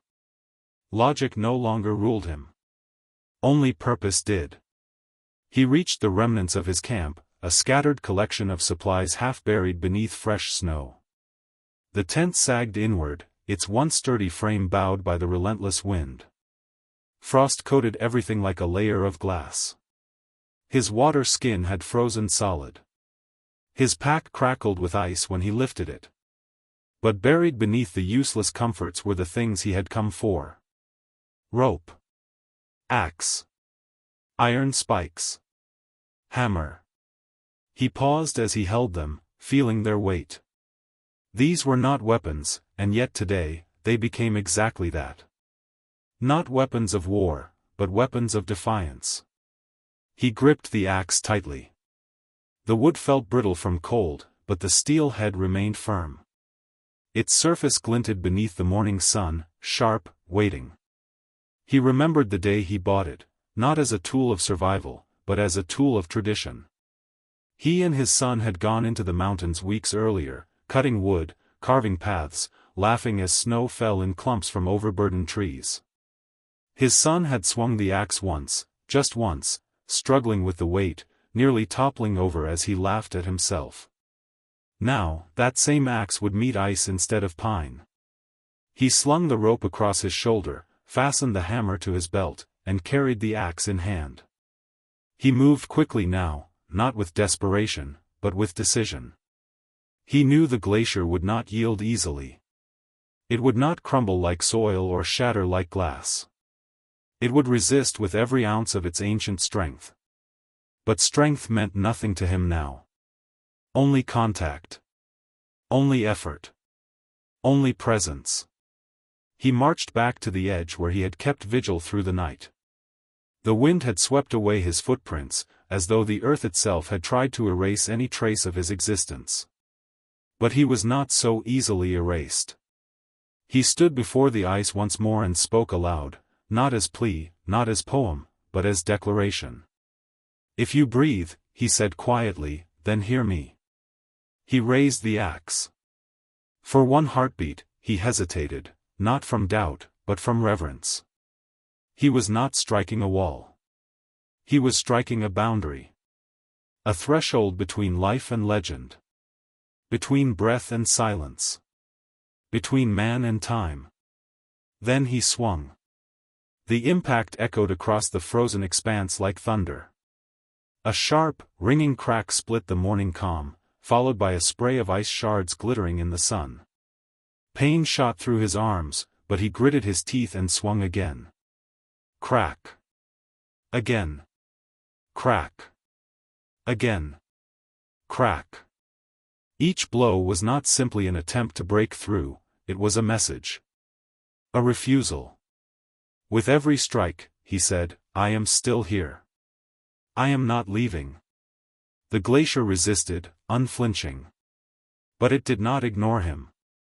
Each swing sent vibrations running beneath his feet, humming through the surface like distant voices. Perhaps it was only the echo of impact. Or perhaps something far below stirred at the sound. He did not stop to question. He swung until his breath tore in his chest. Until his shoulders screamed. Until his palms began to bleed where the leather grip had frozen stiff. When his arms failed him, he switched to the hammer, driving iron spikes into the growing cracks. He wedged them in, twisted, pried. The glacier answered with groans, deep, resonant shifts that rumbled through his bones. Not surrender. But recognition. He paused, hammer resting against the ice. His chest heaved. His vision flickered slightly at the edges, light and shadow blurring. He knew he could not break the glacier in a single day. He knew his tools were laughably small compared to the vast body before him. But he also knew this: the glacier would not forget him now. He leaned forward, resting his forehead gently against the frozen surface. The ice was wet where his blows had fractured the outer layer. Droplets formed along jagged edges, water, born from impact. He closed his eyes. "If this is war," he whispered, "then I accept it." But deep within, he did not feel like a warrior. He felt like a father. And fathers do not retreat. With slow, deliberate breath, he stepped back and prepared his next strike. The glacier waited. And for the first time, he sensed, it was listening. He did not swing blindly. He did not strike for the sake of sound. Every impact had a heartbeat behind it. Every blow was carried by a memory. At first, it was simple recollection, the way his son's laughter used to echo across the valley, bouncing between trees like a song that refused to end. The way he would drag his feet in early morning frost, pretending to be half asleep until the father lifted him by the waist and spun him into wakefulness. The way he used to leave small carvings in the wood back home, animals, arrows, stars, little symbols of his world, etched into surfaces no one else thought to touch.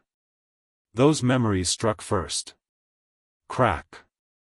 Then came the stories his son used to tell, wild, ridiculous fantasies of glaciers being alive, moving like giants across the land. He used to lead back dramatically every time ice shifted beneath their boots, claiming a sleeping beast had rolled over beneath them. The father had laughed then. Now, he wondered if the boy had always sensed something he had not. Crack. The memories grew sharper now, not soft as laughter, but jagged as regret. He remembered every promise he had made. Every time he said, "I'll catch you, I'll protect you, I'll always be there." And every moment he now believed he had failed. Crack. His shoulders burned. His lungs felt raw. Each breath scraped through him like shards of ice. Yet still he swung. Because now came the worst memories, the ones that did not comfort, but accused. The moments he had dismissed his son's curiosity too quickly. The times he had been too tired to play. The days he had chosen silence instead of conversation. The nights when he had watched his son sleep and thought he had time. Time to teach. Time to heal. Time to speak all the words he had never said. But time had always been a liar. Crack. The blow landed harder than the rest, lightning bright with fury. He stumbled, nearly collapsing. He caught himself on one knee, breathing hard. A tear slid down his cheek, freezing instantly against his skin. It was not a tear of sorrow. It was a tear of awakening. He pressed the axe handle against the ice and leaned forward, resting his weight. "What kind of father," he whispered, voice breaking, "lets his child vanish into silence?" The wind answered with no pity. But the glacier. The glacier groaned. A long, low sound rippled beneath him, not a crack this time, but a response. As though something deep within had shifted.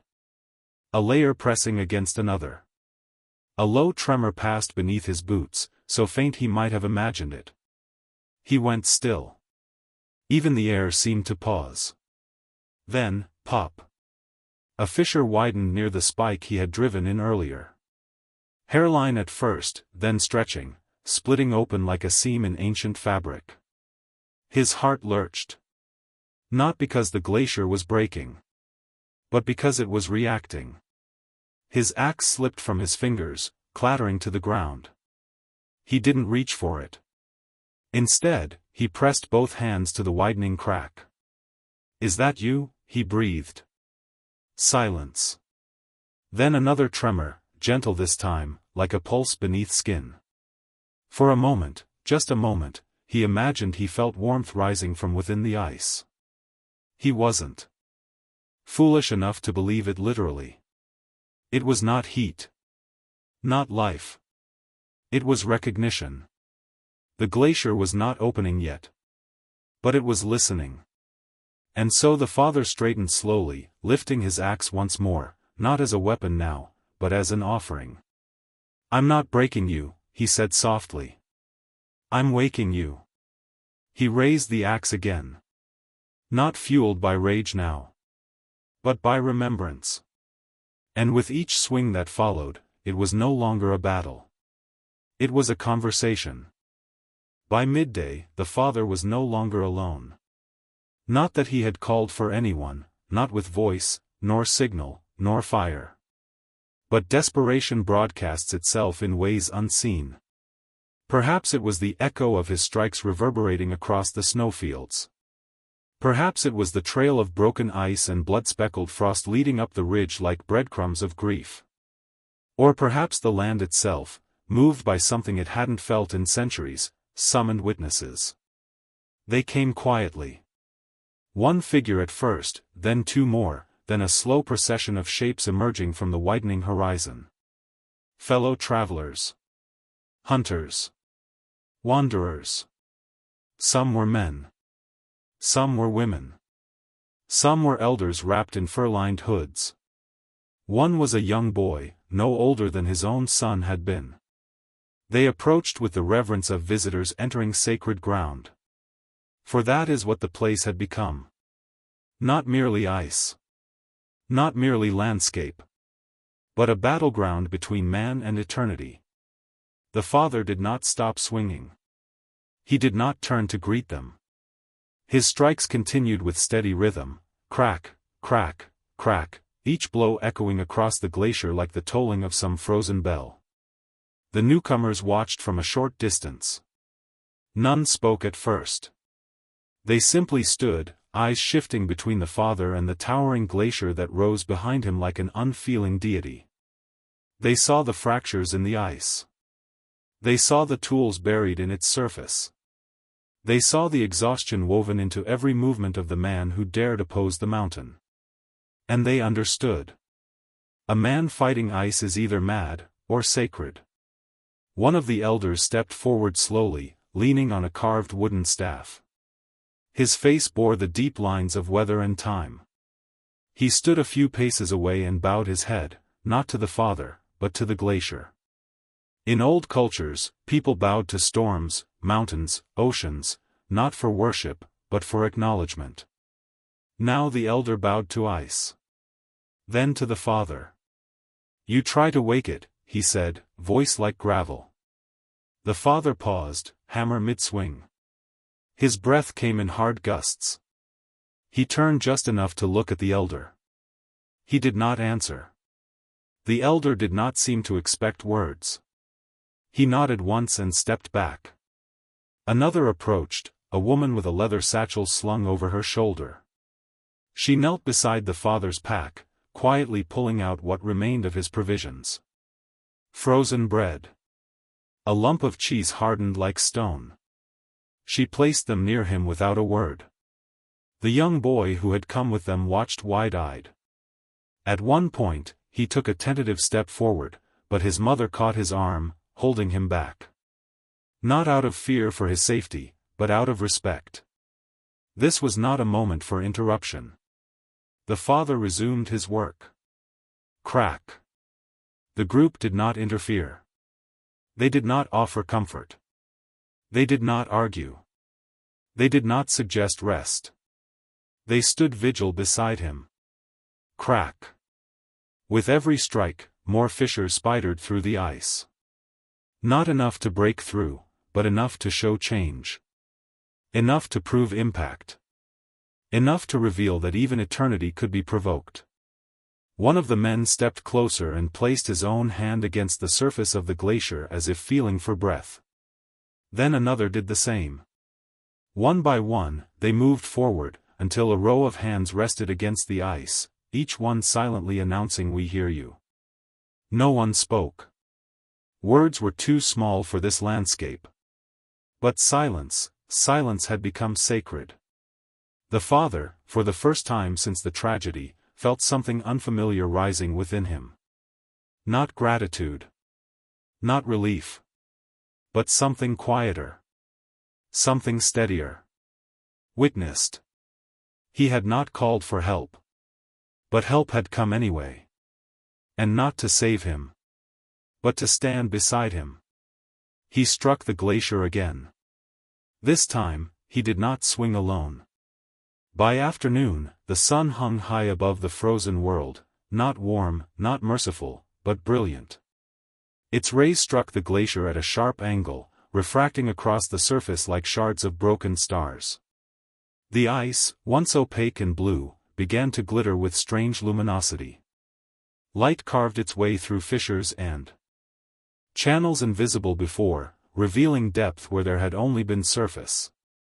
The father paused mid-swing, not from exhaustion this time, but from awe. The glacier was changing. Not from his tools alone, not from force, but from recognition. The light filtering into the cracks did not scatter randomly. It traveled, deliberately, almost intentionally, sliding between fractures he had carved, bending deep into the glacier's heart. It illuminated paths he could not see before, winding downward into the frozen labyrinth beneath. It was as though the glacier had taken his blows, studied them, and replied in a language made of radiance. He stepped closer, breath fogging before him. The gathered witnesses watched silently, as still as carved statues. None dared disturb what was unfolding. The father knelt and pressed his ear to the ice again. At first, nothing. Then, drip. A single droplet of water slid down one of the newly exposed cracks, glistening in the sunlight like liquid crystal. It fell soundlessly into the snow. Then another. And another. Tiny streams began forming across the fractured surface, not enough to be called meltwater, but enough to be recognized as movement. The glacier was not thawing. It was responding. The father whispered, voice trembling. "You heard me." A pulse vibrated beneath his palm, steady now, consistent. A rhythm. No longer random. No longer distant. A heartbeat. Not of flesh. But of memory. For glaciers are not mere ice. They are archives. They store ages within themselves, storms, rivers, bones, voices. Every century layered upon the last like pages in a book written by time itself. And now, under the light, that book had cracked open. The father felt something rising, not through water or warmth, but through knowing. He saw images, not with eyes, but with the mind's deep sense. Shades and silhouettes ghosted beneath the surface. Ancient hunters buried centuries ago. Animals long extinct.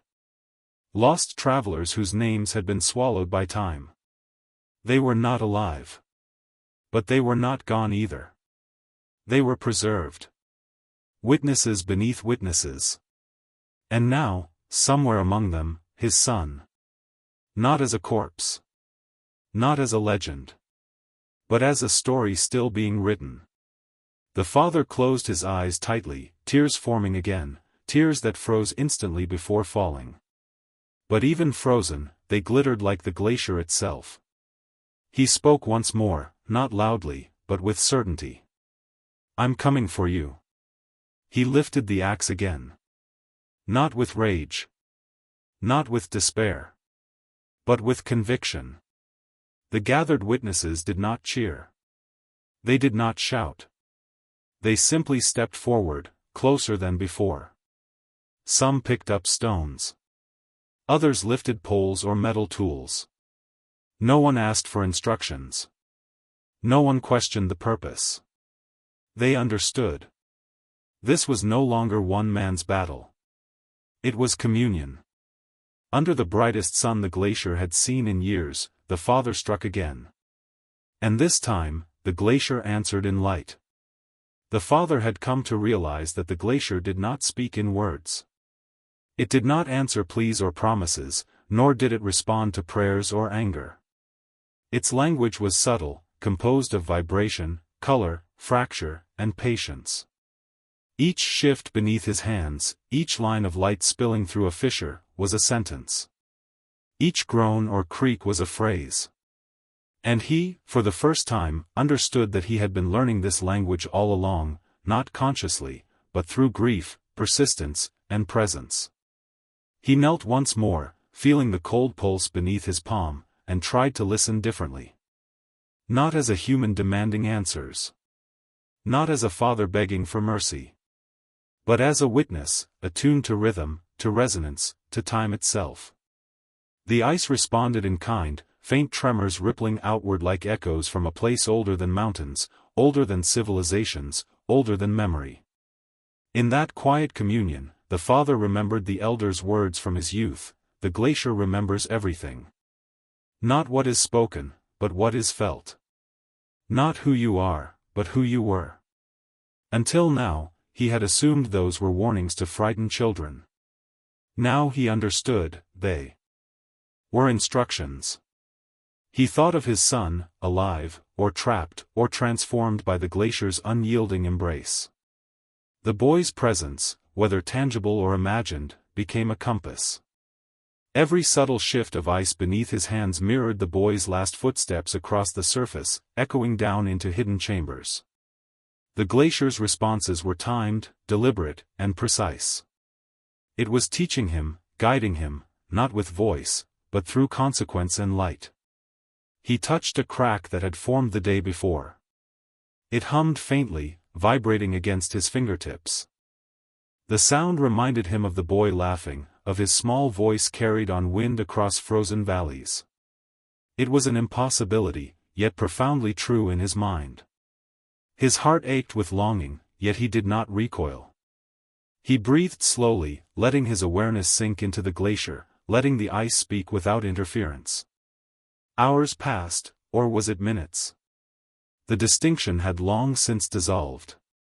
He felt the glacier's pulse shift beneath him, a slow, rolling cadence that suggested a path, a channel hidden beneath layers of frozen blue.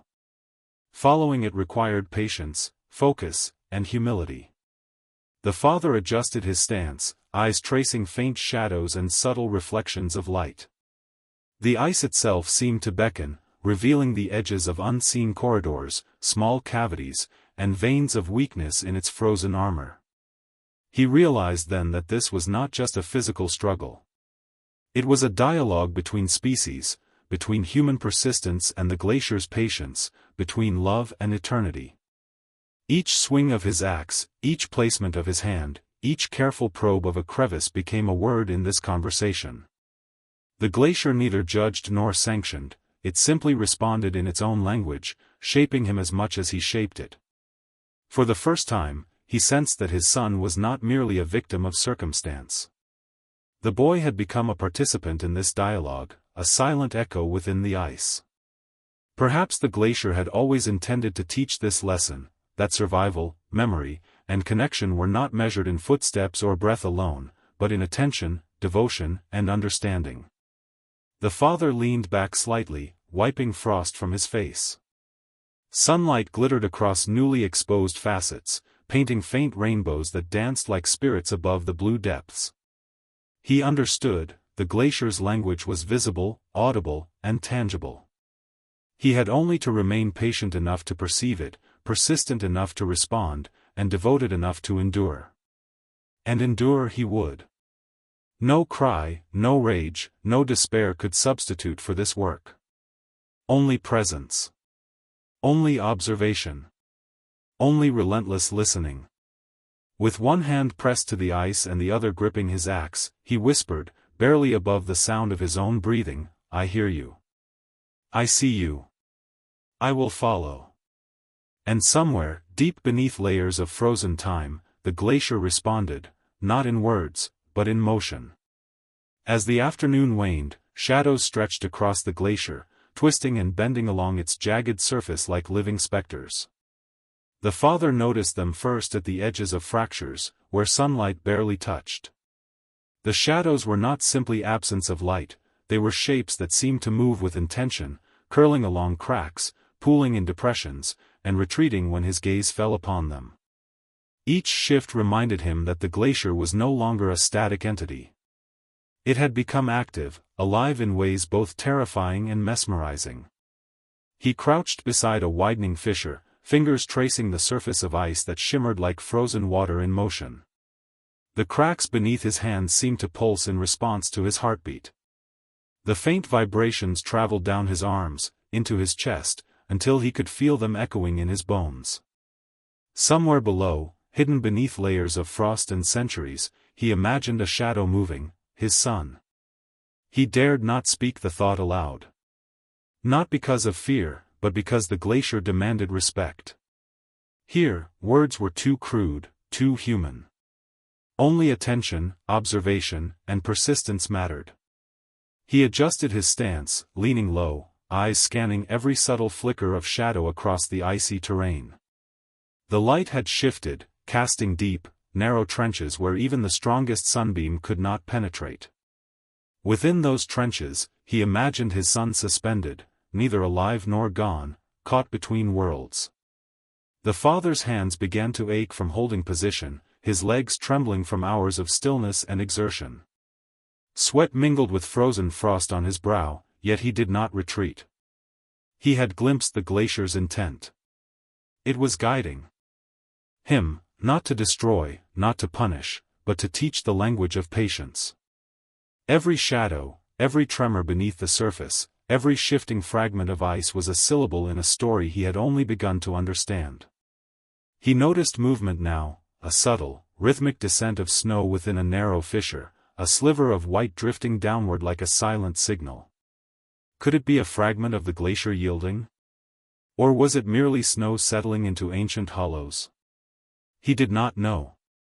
He only knew that everything mattered. Nothing was accidental. The smallest detail, light, shadow, sound, tremor, held significance. He pulled his coat tighter against the chill and leaned closer to the fissure, letting his ear hover just above the ice. The tremor beneath him had grown steadier, deeper, as if the glacier had acknowledged his presence. For the first time, he felt the distinction between watching and participating. He was no longer merely a witness to catastrophe. He was engaged in an unspoken dialogue with something vast, ancient, and unknowable. A sudden shift beneath his left foot made him stumble slightly. He caught himself, heart hammering, and looked down. The crack beneath him had widened imperceptibly, but enough to remind him of the ever-present danger. This was a world without guarantees, where every step carried consequence, every hesitation risk. Yet he did not step back. Instead, he let the danger sharpen his focus, grounding him in the immediacy of action and perception. He thought of the boy again, not as a victim, but as a participant in this descent of shadows. Perhaps the child had always known the glacier's secret language intuitively, a rhythm of movement and light that he had yet to comprehend fully.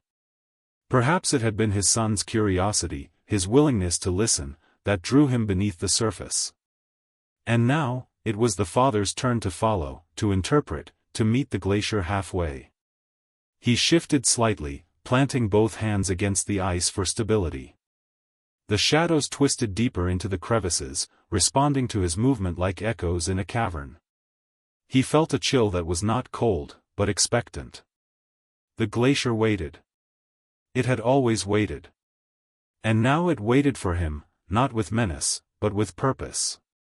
For the first time since tragedy had struck, he understood, the shadows were not obstacles. They were guides. Every darkened line, every sliver of black and gray within the blue expanse, mapped a path towards something hidden, something precious, something alive. And the father, despite exhaustion, despite fear, despite despair, knew he would follow those shadows wherever they led. Step by careful step, breath held, senses sharpened, he began to descend, not into the glacier blindly, but with awareness, reverence, and unwavering resolve. The descent had begun.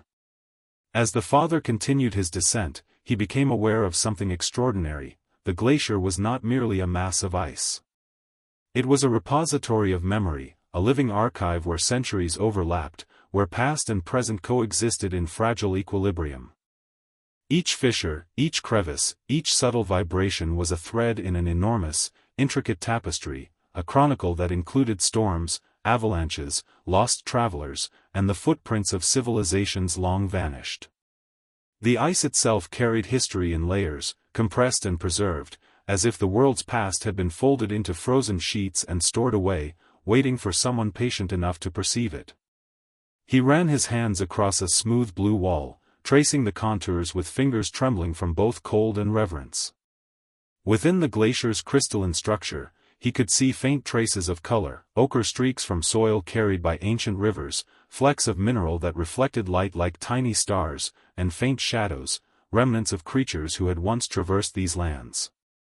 The father understood instinctively that each element was a fragment of story, a message left behind by the world itself. To move through the glacier was to read history not in words, but in form, pattern, and resonance. His mind began to wander, yet without distraction. He thought of his son not only as a boy lost in ice, but as part of this vast continuum. Perhaps, in a way he could not yet comprehend, his son was becoming a thread in the glacier as well. Not erased, not forgotten, but integrated. He felt a strange calm at the thought, an understanding that grief did not demand destruction, only attention, and that preservation could exist even in absence. The father shifted to peer deeper into a narrow chasm. Light filtered faintly through the upper layers, refracting into colors that resembled the aurora. Within those muted rainbows, he imagined fragments of the past, hunters dragging prey across frozen valleys, children playing among rocks, the delicate skeletons of birds frozen mid-flight. Each scene was ethereal, delicate, almost impossible to perceive, yet he saw it. It demanded patience, focus, and stillness, the very qualities he had cultivated through hours of vigilance. He touched a particularly smooth patch, and a ripple ran beneath his fingers. It was almost imperceptible, yet it reverberated across his palm, as if the glacier itself were acknowledging his presence. He understood now that touch was as important as sight. Every action he took, the placement of a hand, the press of a palm against ice, the careful insertion of a spike, was part of the ongoing dialogue. The glacier remembered not only the passage of time, but also the intent behind human interaction. As he descended further, the air grew colder, thinner. Each breath became a conscious effort, each movement deliberate. Yet the father felt no discouragement. The ice demanded patience, and patience had become second nature. The glacier seemed to stretch endlessly downward, a deep cathedral of blue, shadow, and frozen light, where time flowed differently, slowed by centuries. He felt a connection not only to his son, but to every life that had touched this land, every footstep that had pressed into snow, every moment now trapped within the crystal lattice of memory. At one point, he knelt beside a narrow trench where the ice curved inward, and he noticed a subtle glimmer beneath the surface. His breath caught. Could it be a fragment of his son's clothing, a glint of something personal left behind? Or was it simply the reflection of light through mineral layers? He did not reach immediately. Reverence outweighed urgency. This was a place where hasty decisions could erase centuries of history or obscure what he sought. He exhaled slowly, steadying his pulse. Each step, each movement, each moment of observation was now part of a rhythm, the rhythm of time itself, played out through ice, shadow, and memory. He realized that to rescue his son, or to understand what had become of him, he needed to synchronize with this rhythm, to move not against the glacier, but with it. In that understanding came a profound clarity. Grief, hope, despair, they were all secondary to attention, patience, and presence. The glacier did not respond to emotion alone. It responded to intent, to persistence, to the quiet, deliberate acknowledgement of its existence. Every thread he touched, every fracture he explored, every pulse he felt was a guide, a map, a message encoded in ice. And somewhere, deep within those frozen threads, lay the boy he had come to find, not just as flesh, but as part of this immense, eternal story. The father straightened slowly, rising to his feet. His hands were raw, his body aching, yet his spirit was steady. He would follow these threads, thread by thread, until the glacier revealed its deepest secrets. Until the past, present, and future aligned in one crystal chamber where he could find his son, or at least understand the path that had brought him there. And so he pressed onward, into the heart of the glacier, each step a testament to patience, attention, and unwavering devotion. The threads of time awaited, and he was ready to follow them wherever they led. By late afternoon, the light had shifted to a pale, spectral gold, reflecting off the glacier in a way that made the ice appear almost liquid. The father paused to catch his breath, surveying the cavernous expanse before him. He had descended farther than he imagined possible, yet the heart of the glacier remained elusive, deeper, darker, and more mysterious than he could have anticipated. Every step brought new forms, arches of solid blue ice stretching overhead like frozen cathedrals, delicate columns formed over centuries, and surfaces smooth as glass yet treacherously slick. He pressed forward cautiously, boots crunching against fragile frost. The deeper he went, the more the air changed. It became thinner, almost musical, carrying faint echoes of the glacier's movement that resonated through the walls. Each vibration underfoot or along the icy surfaces became amplified, as though the glacier was singing in its own ancient key. He realized that the ice had a rhythm, slow, deliberate, eternal, and the more attuned he became, the more he could follow it. Somewhere far beneath him, he felt a tremor, not sudden, not violent, but persistent. It was a heartbeat, steady and measured, vibrating through the crystal lattice of the ice. He knelt, pressing his hands to the surface, letting his palms sink into its frigid texture. The pulse beneath his fingertips was faint yet undeniable. Not human. Not alive in the way he knew life. But present. Its presence was a reminder, this glacier held secrets older than any memory he carried. He thought of his son, suspended somewhere within this vast blue cathedral. Perhaps alive. Perhaps preserved in silence. Perhaps already integrated into the glacier's slow, timeless flow. The thought should have terrified him, yet instead it steeled him. The boy was here, in this immense structure of ice and memory, and the father was no longer an intruder. He was a participant. Every swing of his axe, every careful probe with his tools had become less about forcing entry and more about communicating, listening and responding to the glacier's language. The deeper he went, the more he understood that the ice did not resist because it was cruel, it resisted because it expected comprehension. To move through it required patience, observation, and respect. He paused again, examining a vein of ice that shimmered with faint golden light. Inside, he glimpsed faint distortions, traces of shadow and form that could have been remnants of ancient travelers or the echoes of creatures long extinct. He imagined his son moving amidst them, a small, determined presence in the vast, indifferent expanse. It was a comforting thought. Not complete relief. Not the joy of reunion. But a tether, a connection, that he could cling to. The cavern walls seemed to close slightly as he advanced, forming narrower corridors and higher ceilings.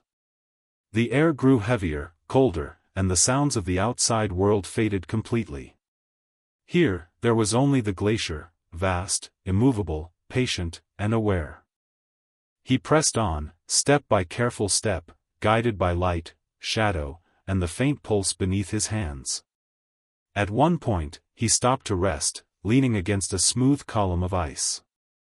The glacier hummed faintly, a vibration that ran along his spine and seemed to echo in his chest. It was not a sound to the ears, it was a sensation, a communication in frequencies that only the patient could perceive. He closed his eyes and let it wash over him, letting the glacier speak in the only language it knew, endurance, attention, and presence. In that silence, he reflected on the hours, the days, the memory of loss, and the unyielding drive that had brought him here. Each swing of his axe, each moment of patience, each subtle observation had led him to this point, the heart of the glacier, where time itself seemed to pool and slow, and where the boundaries between past, present, and future blurred into one crystalline continuum. He straightened, adjusting his grip on the axe, and whispered, "I am here. I am listening. I am ready." The glacier responded, not with a crack, nor with water, but with a subtle shift beneath his feet, a slow, deliberate movement that indicated acknowledgement. Somewhere in the vast, unending blue, he knew his son waited. Not fully revealed, not fully gone, but present. And the father, despite exhaustion, fear, and cold, pressed onward. The heart of blue awaited him, vast, eternal, and patient. And he would meet it with all the resolve he could muster. Step by step, he descended, deeper into the glacier, deeper into the story it had been keeping for centuries, deeper into the possibility of reunion. By late afternoon, the light had shifted to a pale, spectral gold, reflecting off the glacier in a way that made the ice appear almost liquid.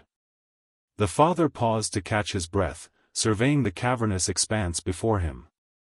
He had descended farther than he imagined possible, yet the heart of the glacier remained elusive, deeper, darker, and more mysterious than he could have anticipated.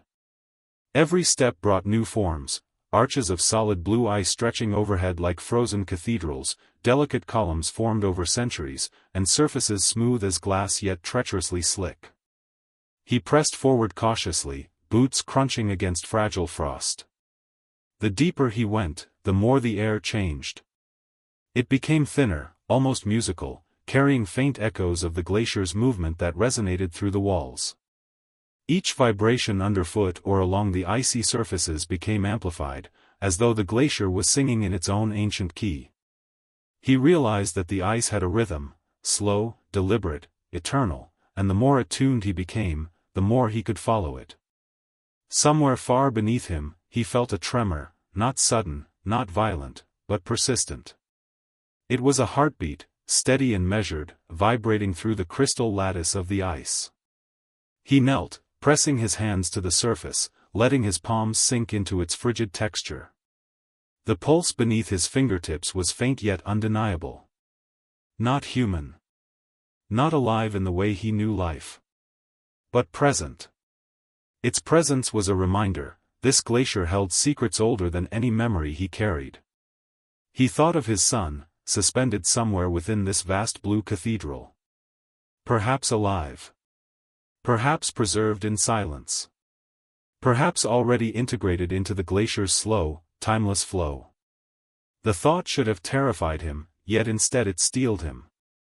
The boy was here, in this immense structure of ice and memory, and the father was no longer an intruder. He was a participant. Every swing of his axe, every careful probe with his tools had become less about forcing entry and more about communicating, listening and responding to the glacier's language. The deeper he went, the more he understood that the ice did not resist because it was cruel, it resisted because it expected comprehension. To move through it required patience, observation, and respect. He paused again, examining a vein of ice that shimmered with faint golden light. Inside, he glimpsed faint distortions, traces of shadow and form that could have been remnants of ancient travelers or the echoes of creatures long extinct. He imagined his son moving amidst them, a small, determined presence in the vast, indifferent expanse. It was a comforting thought. Not complete relief. Not the joy of reunion. But a tether, a connection, that he could cling to. The cavern walls seemed to close slightly as he advanced, forming narrower corridors and higher ceilings. The air grew heavier, colder, and the sounds of the outside world faded completely. Here, there was only the glacier, vast, immovable, patient, and aware. He pressed on, step by careful step, guided by light, shadow, and the faint pulse beneath his hands. At one point, he stopped to rest, leaning against a smooth column of ice. The glacier hummed faintly, a vibration that ran along his spine and seemed to echo in his chest. It was not a sound to the ears, it was a sensation, a communication in frequencies that only the patient could perceive. He closed his eyes and let it wash over him, letting the glacier speak in the only language it knew, endurance, attention, and presence. The deeper he descended, the more the glacier seemed to hum with life, not in the way of animals or wind, but in a profound, almost spiritual rhythm. Each crack, each fissure, each shifting layer of ice reverberated like the echo of a heartbeat that had been beating for centuries. The father could feel it in his chest, a vibration that seemed to pulse in tandem with his own exhaustion and determination. It was a sound without sound, a presence without form, a language older than memory, older than human understanding. He paused at a particularly deep fissure, one that narrowed into shadowed depths. The sunlight above could not reach this far, only the faint reflection of ice from walls higher in the cavern offered any illumination. Leaning close, he pressed both hands against the frigid surface. It pulsed beneath him, not erratically, but steadily, deliberately. Acknowledgement. That single word echoed in his mind. The glacier recognized him. Not as an intruder, not as a man, but as a father. As someone who had endured, persisted, and listened. He thought again of his son, suspended somewhere within the immense blue cathedral. Perhaps asleep, perhaps caught in the frozen embrace of time. Perhaps aware. Perhaps even afraid. The father shivered, not from cold, but from the sheer weight of responsibility. Every careful step he took, every probe of the ice, every tool he pressed into its surface was a thread connecting him to the boy. And the glacier, in its slow, eternal language, was showing him the way. A sudden, subtle vibration ran along the wall near his shoulder. It was unlike anything he had felt before, not the ordinary groan of shifting ice, nor the tremor caused by his own movements. It was deliberate. A ripple, a hint of motion from deep within the heart of the glacier. He inhaled sharply, holding his breath, letting every muscle freeze in stillness. The vibration pulsed again, a faint rhythm like footsteps measured in time stretched across centuries. He whispered his son's name, a sound swallowed immediately by the cavernous expanse. There was no answer, yet he did not feel despair. This silence was different, heavy, yet alive. He felt the presence of something else beneath the ice. Not a specter, not a phantom, but something real. Something waiting. Something that could only be revealed to someone patient enough to perceive it. The father continued forward, lowering himself into the narrowing corridor. The walls of ice were slick and angled, forcing him to crawl in places, slide in others, and wedge himself through gaps barely wide enough to contain him. Yet each challenge, each awkward movement, felt purposeful. The glacier was not attempting to trap him, it was guiding him, testing him, measuring his commitment. It wanted to know if he would endure, if he could remain steady under pressure, if he could truly listen. And he did. Hours, or perhaps minutes, for time had lost its meaning, passed. The vibration beneath his palms intensified, a low, constant hum that seemed to resonate throughout the very core of his being. The ice had a voice now, not through sound, but through sensation. It pulsed in waves, almost like communication, offering guidance, assurance, and warning all at once. He pressed his face closer to the surface, eyes scanning every subtle reflection, every change in the hue of blue. Within the crystalline depths, faint shadows shifted, elongated, distorted forms that could have been remnants of creatures, traces of lost explorers, or the very essence of time frozen. And there, moving subtly among them, he thought he saw it, the faintest outline of a small figure, frozen, yet somehow present. His heart leaped. He could not speak. Words would shatter this delicate communion. He reached forward, feeling the vibrations intensify as if the glacier were urging him onward, deeper into its hidden corridors. Each step became careful, deliberate, conscious.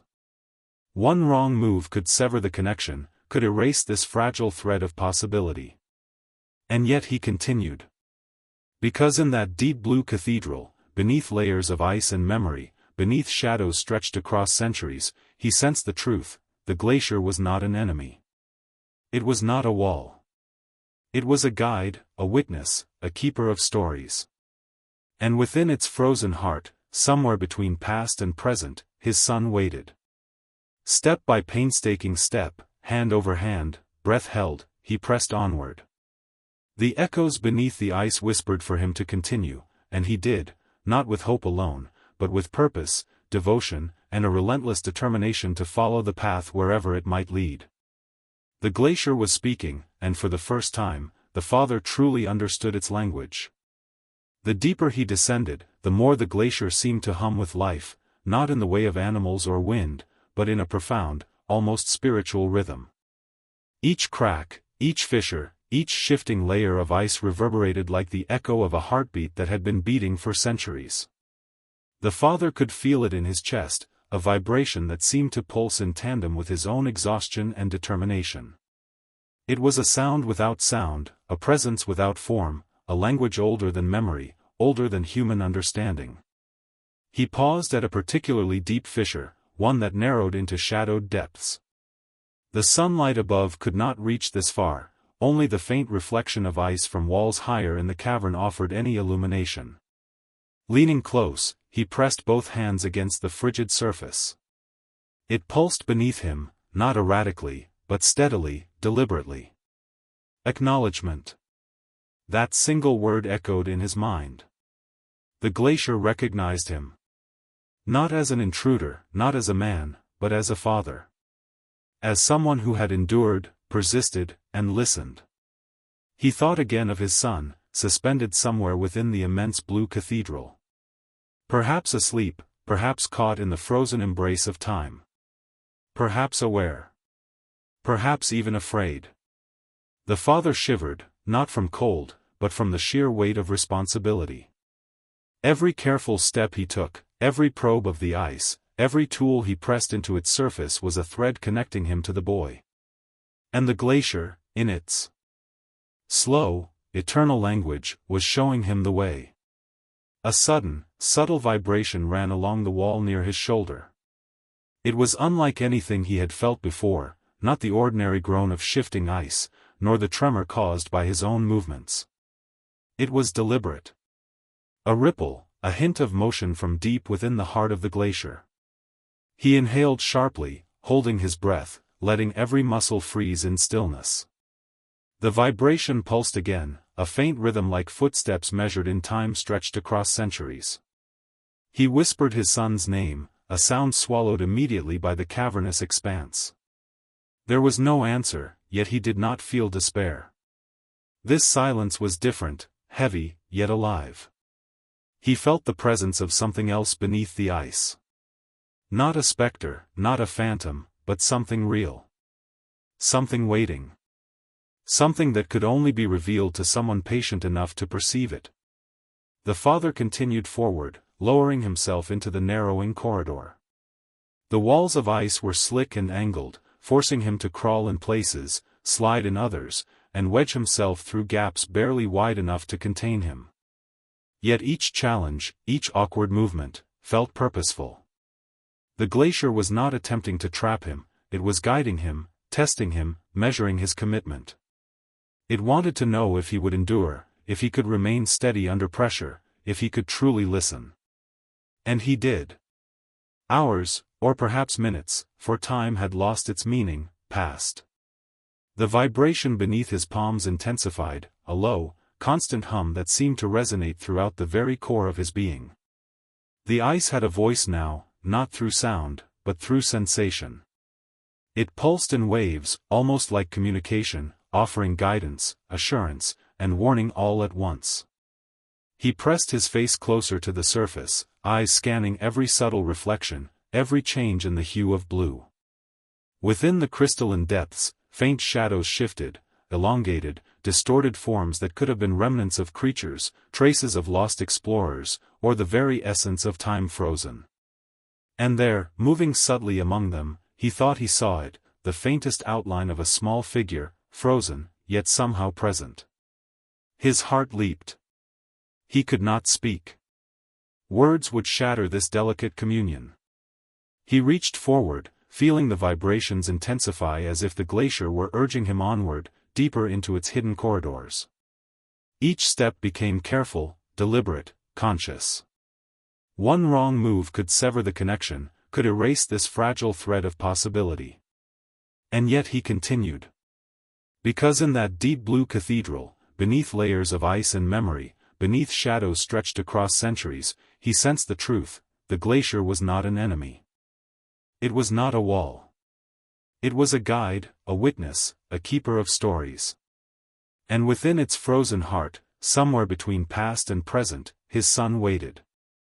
Step by painstaking step, hand over hand, breath held, he pressed onward.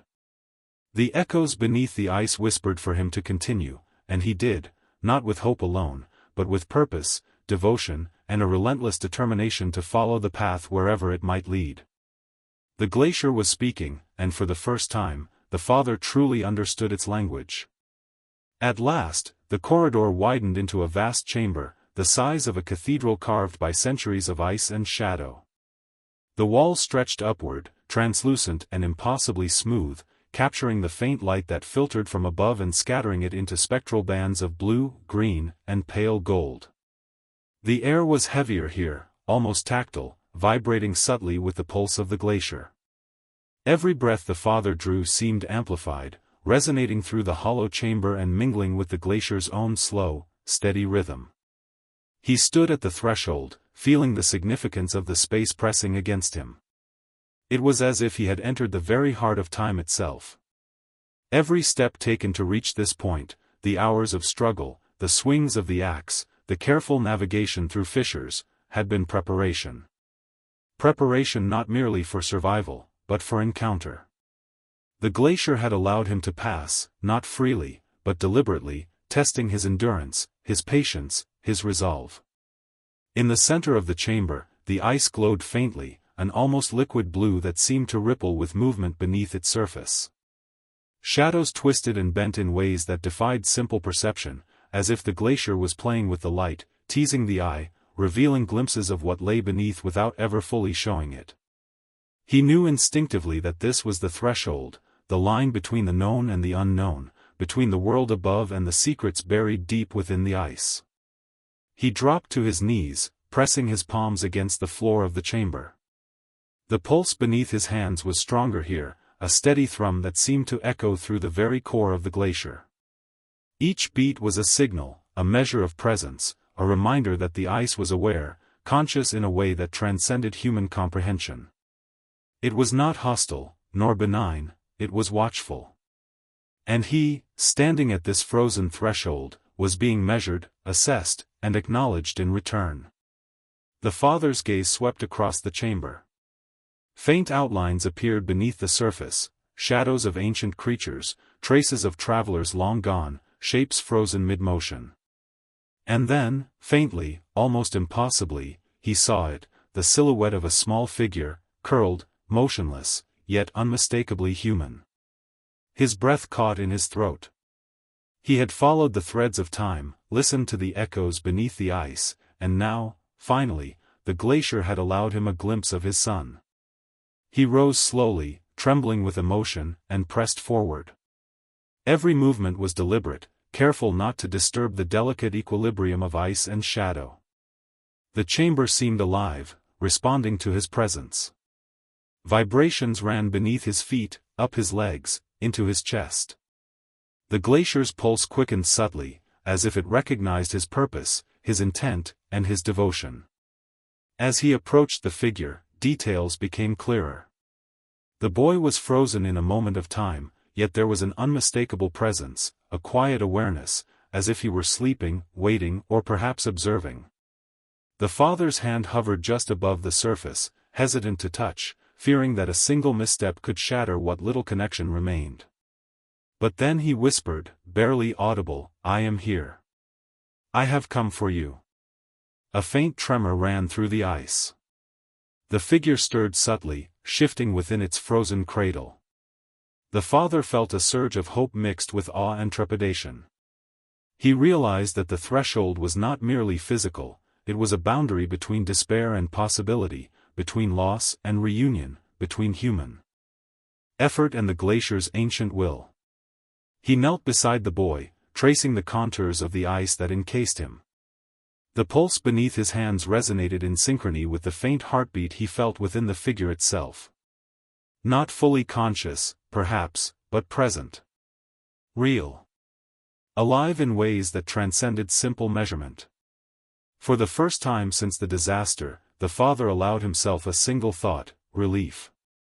Not full relief, not yet, but the assurance that the journey, the struggle, and the endless vigilance had not been in vain. The glacier had acknowledged him. It had revealed the frozen threshold, and within it, the boy he had never stopped seeking. He closed his eyes for a moment, pressing his forehead against the ice. He whispered again, "We will leave this place together." And the glacier responded, not with sound, but with the subtle, deliberate pulse that had guided him here.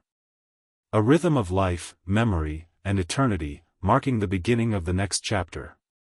Step by step, he prepared to cross the frozen threshold, not into danger, but into reunion, into understanding, into the fragile light that awaited beyond the heart of ice. The father took a deep breath, feeling the pulse of the glacier beneath him, steady and unwavering, as if the ice itself were guiding his hands and feet. He knelt, brushing away frost from the contours of his son's frozen form. Every detail was startling: the delicate curve of his cheek, the tiny fingers curled as if in sleep, the faint tremor beneath the surface that spoke of life waiting to return. He had imagined this moment countless times, yet now that it had arrived, it was more fragile and profound than any vision he had held. He pressed his hand lightly against the ice, feeling warmth, or perhaps the echo of warmth, radiating faintly from the boy. His breath came in shallow gasps, caught between relief and reverence. Words failed him. He had expected tears, screams, prayers, but none seemed adequate. Silence, he realized, was the truest expression of what he felt. It allowed the moment to exist in its full weight, the culmination of despair, endurance, and love. Slowly, carefully, he began to work. Not with force, not with impatience, but with the deliberate precision honed through days of struggle and observation. He inserted wedges and levers into small fissures, letting the glacier yield incrementally. Every movement was guided by instinct, memory, and the subtle language he had learned from the ice itself. One crack widened, another softened, and the boy shifted minutely within his crystalline cradle. Each small sign of movement sent a surge of hope through the father's chest. Around them, the chamber remained hushed, alive with the quiet energy of centuries. Light refracted through the ice, scattering in faint spectrums across walls and floor, illuminating the frozen tableau like a cathedral. The father allowed himself to observe, to feel, to be present. It was not a rescue in the conventional sense. It was communion, a delicate negotiation with time, matter, and love. He whispered his son's name softly, again and again, letting the sound travel across the frozen expanse. Slowly, gradually, the figure responded. A hand shifted. A breath, shallow but unmistakable, escaped. The father's chest tightened, a wave of emotion so intense it threatened to break his composure. He did not speak, he did not rush. He simply remained, a sentinel, offering presence, patience, and unwavering devotion. Minutes, or perhaps hours, passed in this careful choreography. The glacier seemed to accommodate, shifting subtly, responding to their presence without breaking its rhythm. The boy's movements became more defined, a twitch of a finger, a blink of an eyelid, the slow uncurving of his body. Each small sign of life was a triumph, a testament not only to his survival but to the father's persistence, endurance, and the unspoken dialogue that had guided them both. Finally, the ice softened enough for the father to cradle his son in his arms. Warmth, fragile and tentative, radiated through the boy's body. Tears mingled with frost on the father's cheeks, freezing and sparkling in the ambient light. He held him tightly, not speaking, not needing to. Every thought, every fear, every hope was contained in that embrace. The gathered witnesses, who had followed him to the edge of this chamber and waited quietly outside the threshold, understood. They had not intruded, nor assisted. They had borne witness, and in doing so, had honored the profound patience and devotion that had brought the father and son together. In that silent reunion, the glacier seemed to pause, its ancient pulse steadying around them, a quiet acknowledgement of the bond it had observed.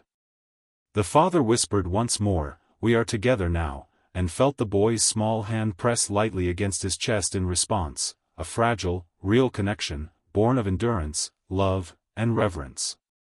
Outside, beyond the chamber, the glacier awaited, indifferent yet attentive.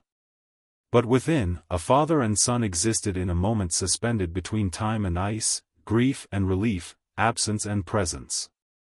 It was not merely survival. It was understanding. It was communion. It was life reclaimed from eternity's grasp. For the first time in days, the father allowed himself to breathe fully, letting the tension of endless hours dissolve. The glacier had not been conquered. It had not been broken. It had been listened to, and in return, it had offered him what he had sought most, the chance to hold his son once more. And in the hush of that frozen cathedral, amidst the silent pulse of ancient ice, he understood a truth older than memory itself: some bonds endure beyond time, beyond loss, beyond even the most unyielding glacier.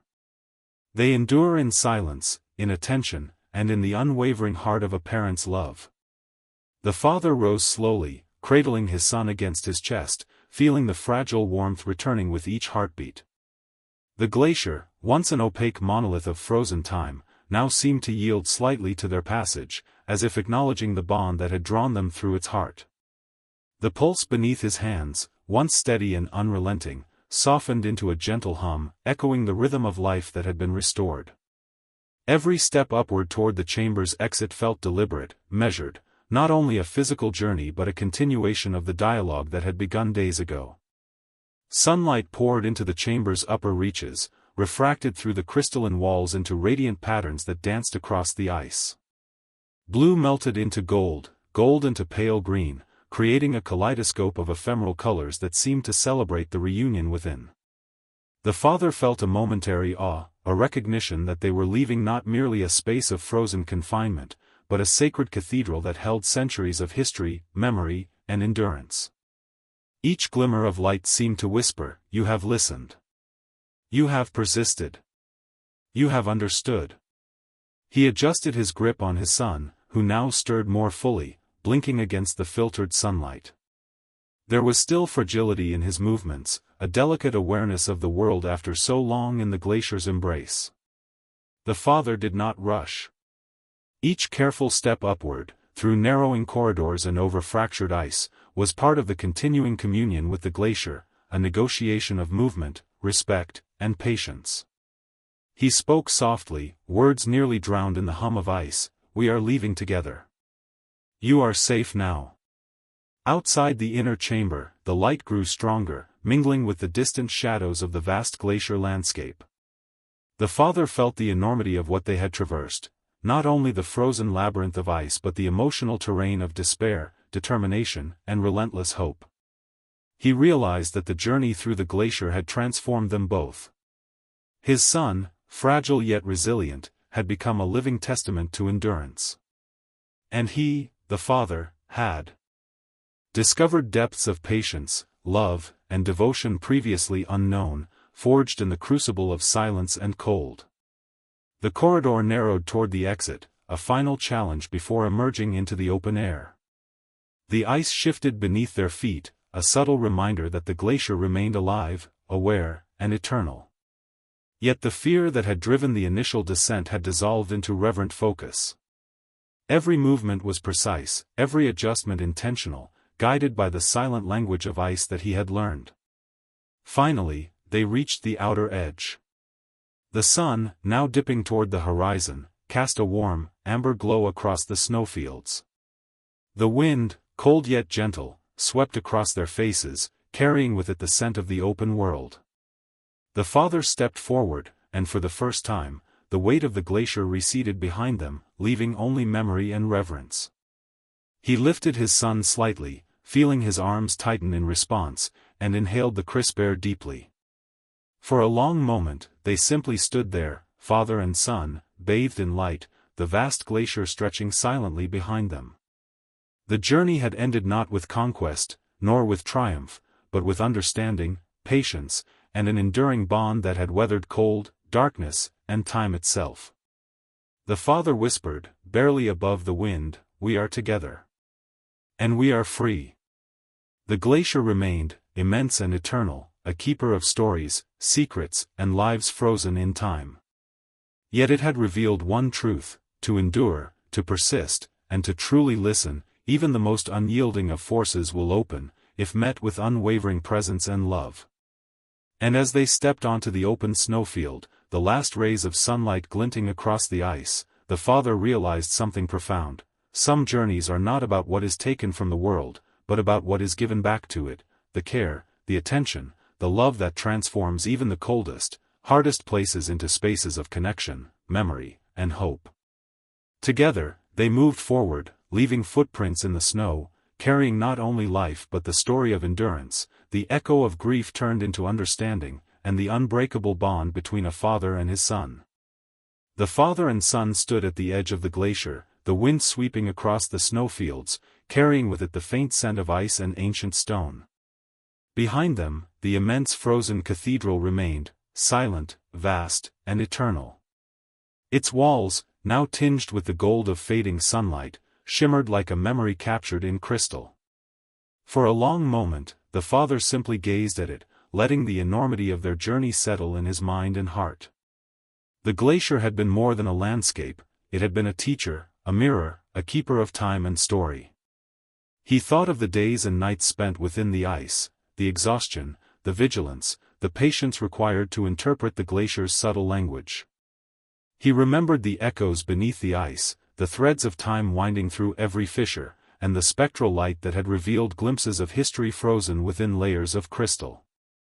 Every step had been a negotiation with something far older and larger than himself, a dialogue that demanded humility, presence, and attention. He realized now that survival alone was never the lesson, it was understanding, communion, and reverence that mattered most. The boy stirred beside him, still fragile, still adjusting to warmth and air. The father brushed snow from his shoulders and held him close, feeling the steady pulse of life return with each breath. The reunion had not been instant, nor had it been simple, it had been earned through endurance, devotion, and the slow, deliberate language of attention. And now, as they looked back at the glacier together, the father understood that the boy had been shaped as much by the journey through ice as by the ice itself. He had become part of its story, a thread in the tapestry of time preserved within crystal. He reflected on the lessons the glacier had imparted. It had taught him patience beyond measure, the importance of observing without haste, and the profound truth that love and presence could transform even the most indifferent and formidable forces.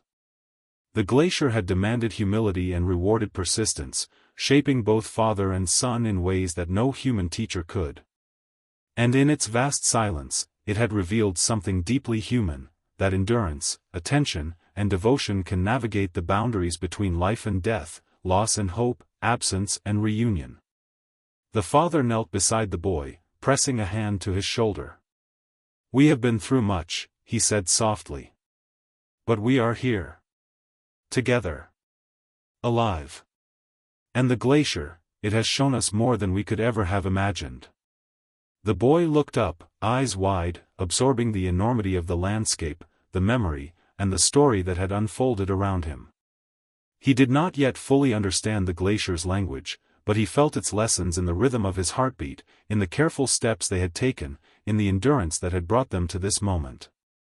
As twilight approached, casting long shadows across the snowfields, the father and son began their journey away from the glacier. Each step left a mark, not only in the snow but in memory. They carried with them a story of loss, devotion, patience, and wonder. The glacier behind them remained unyielding, yet it had revealed its secrets to those who listened deeply enough, moving not only their bodies but their hearts. And in the quiet reflection that followed, the father understood the final truth of their ordeal, that some forces are meant to be witnessed, some journeys to be endured, and some bonds, like that between parent and child, are eternal, capable of bridging even the coldest, most distant expanses of time and ice. Together, they walked into the fading light, carrying the lessons of the glacier with them, that patience can unlock mysteries, that love can endure the harshest trials, and that even in the silence of ancient ice, one can find guidance, hope, and the enduring presence of what truly matters.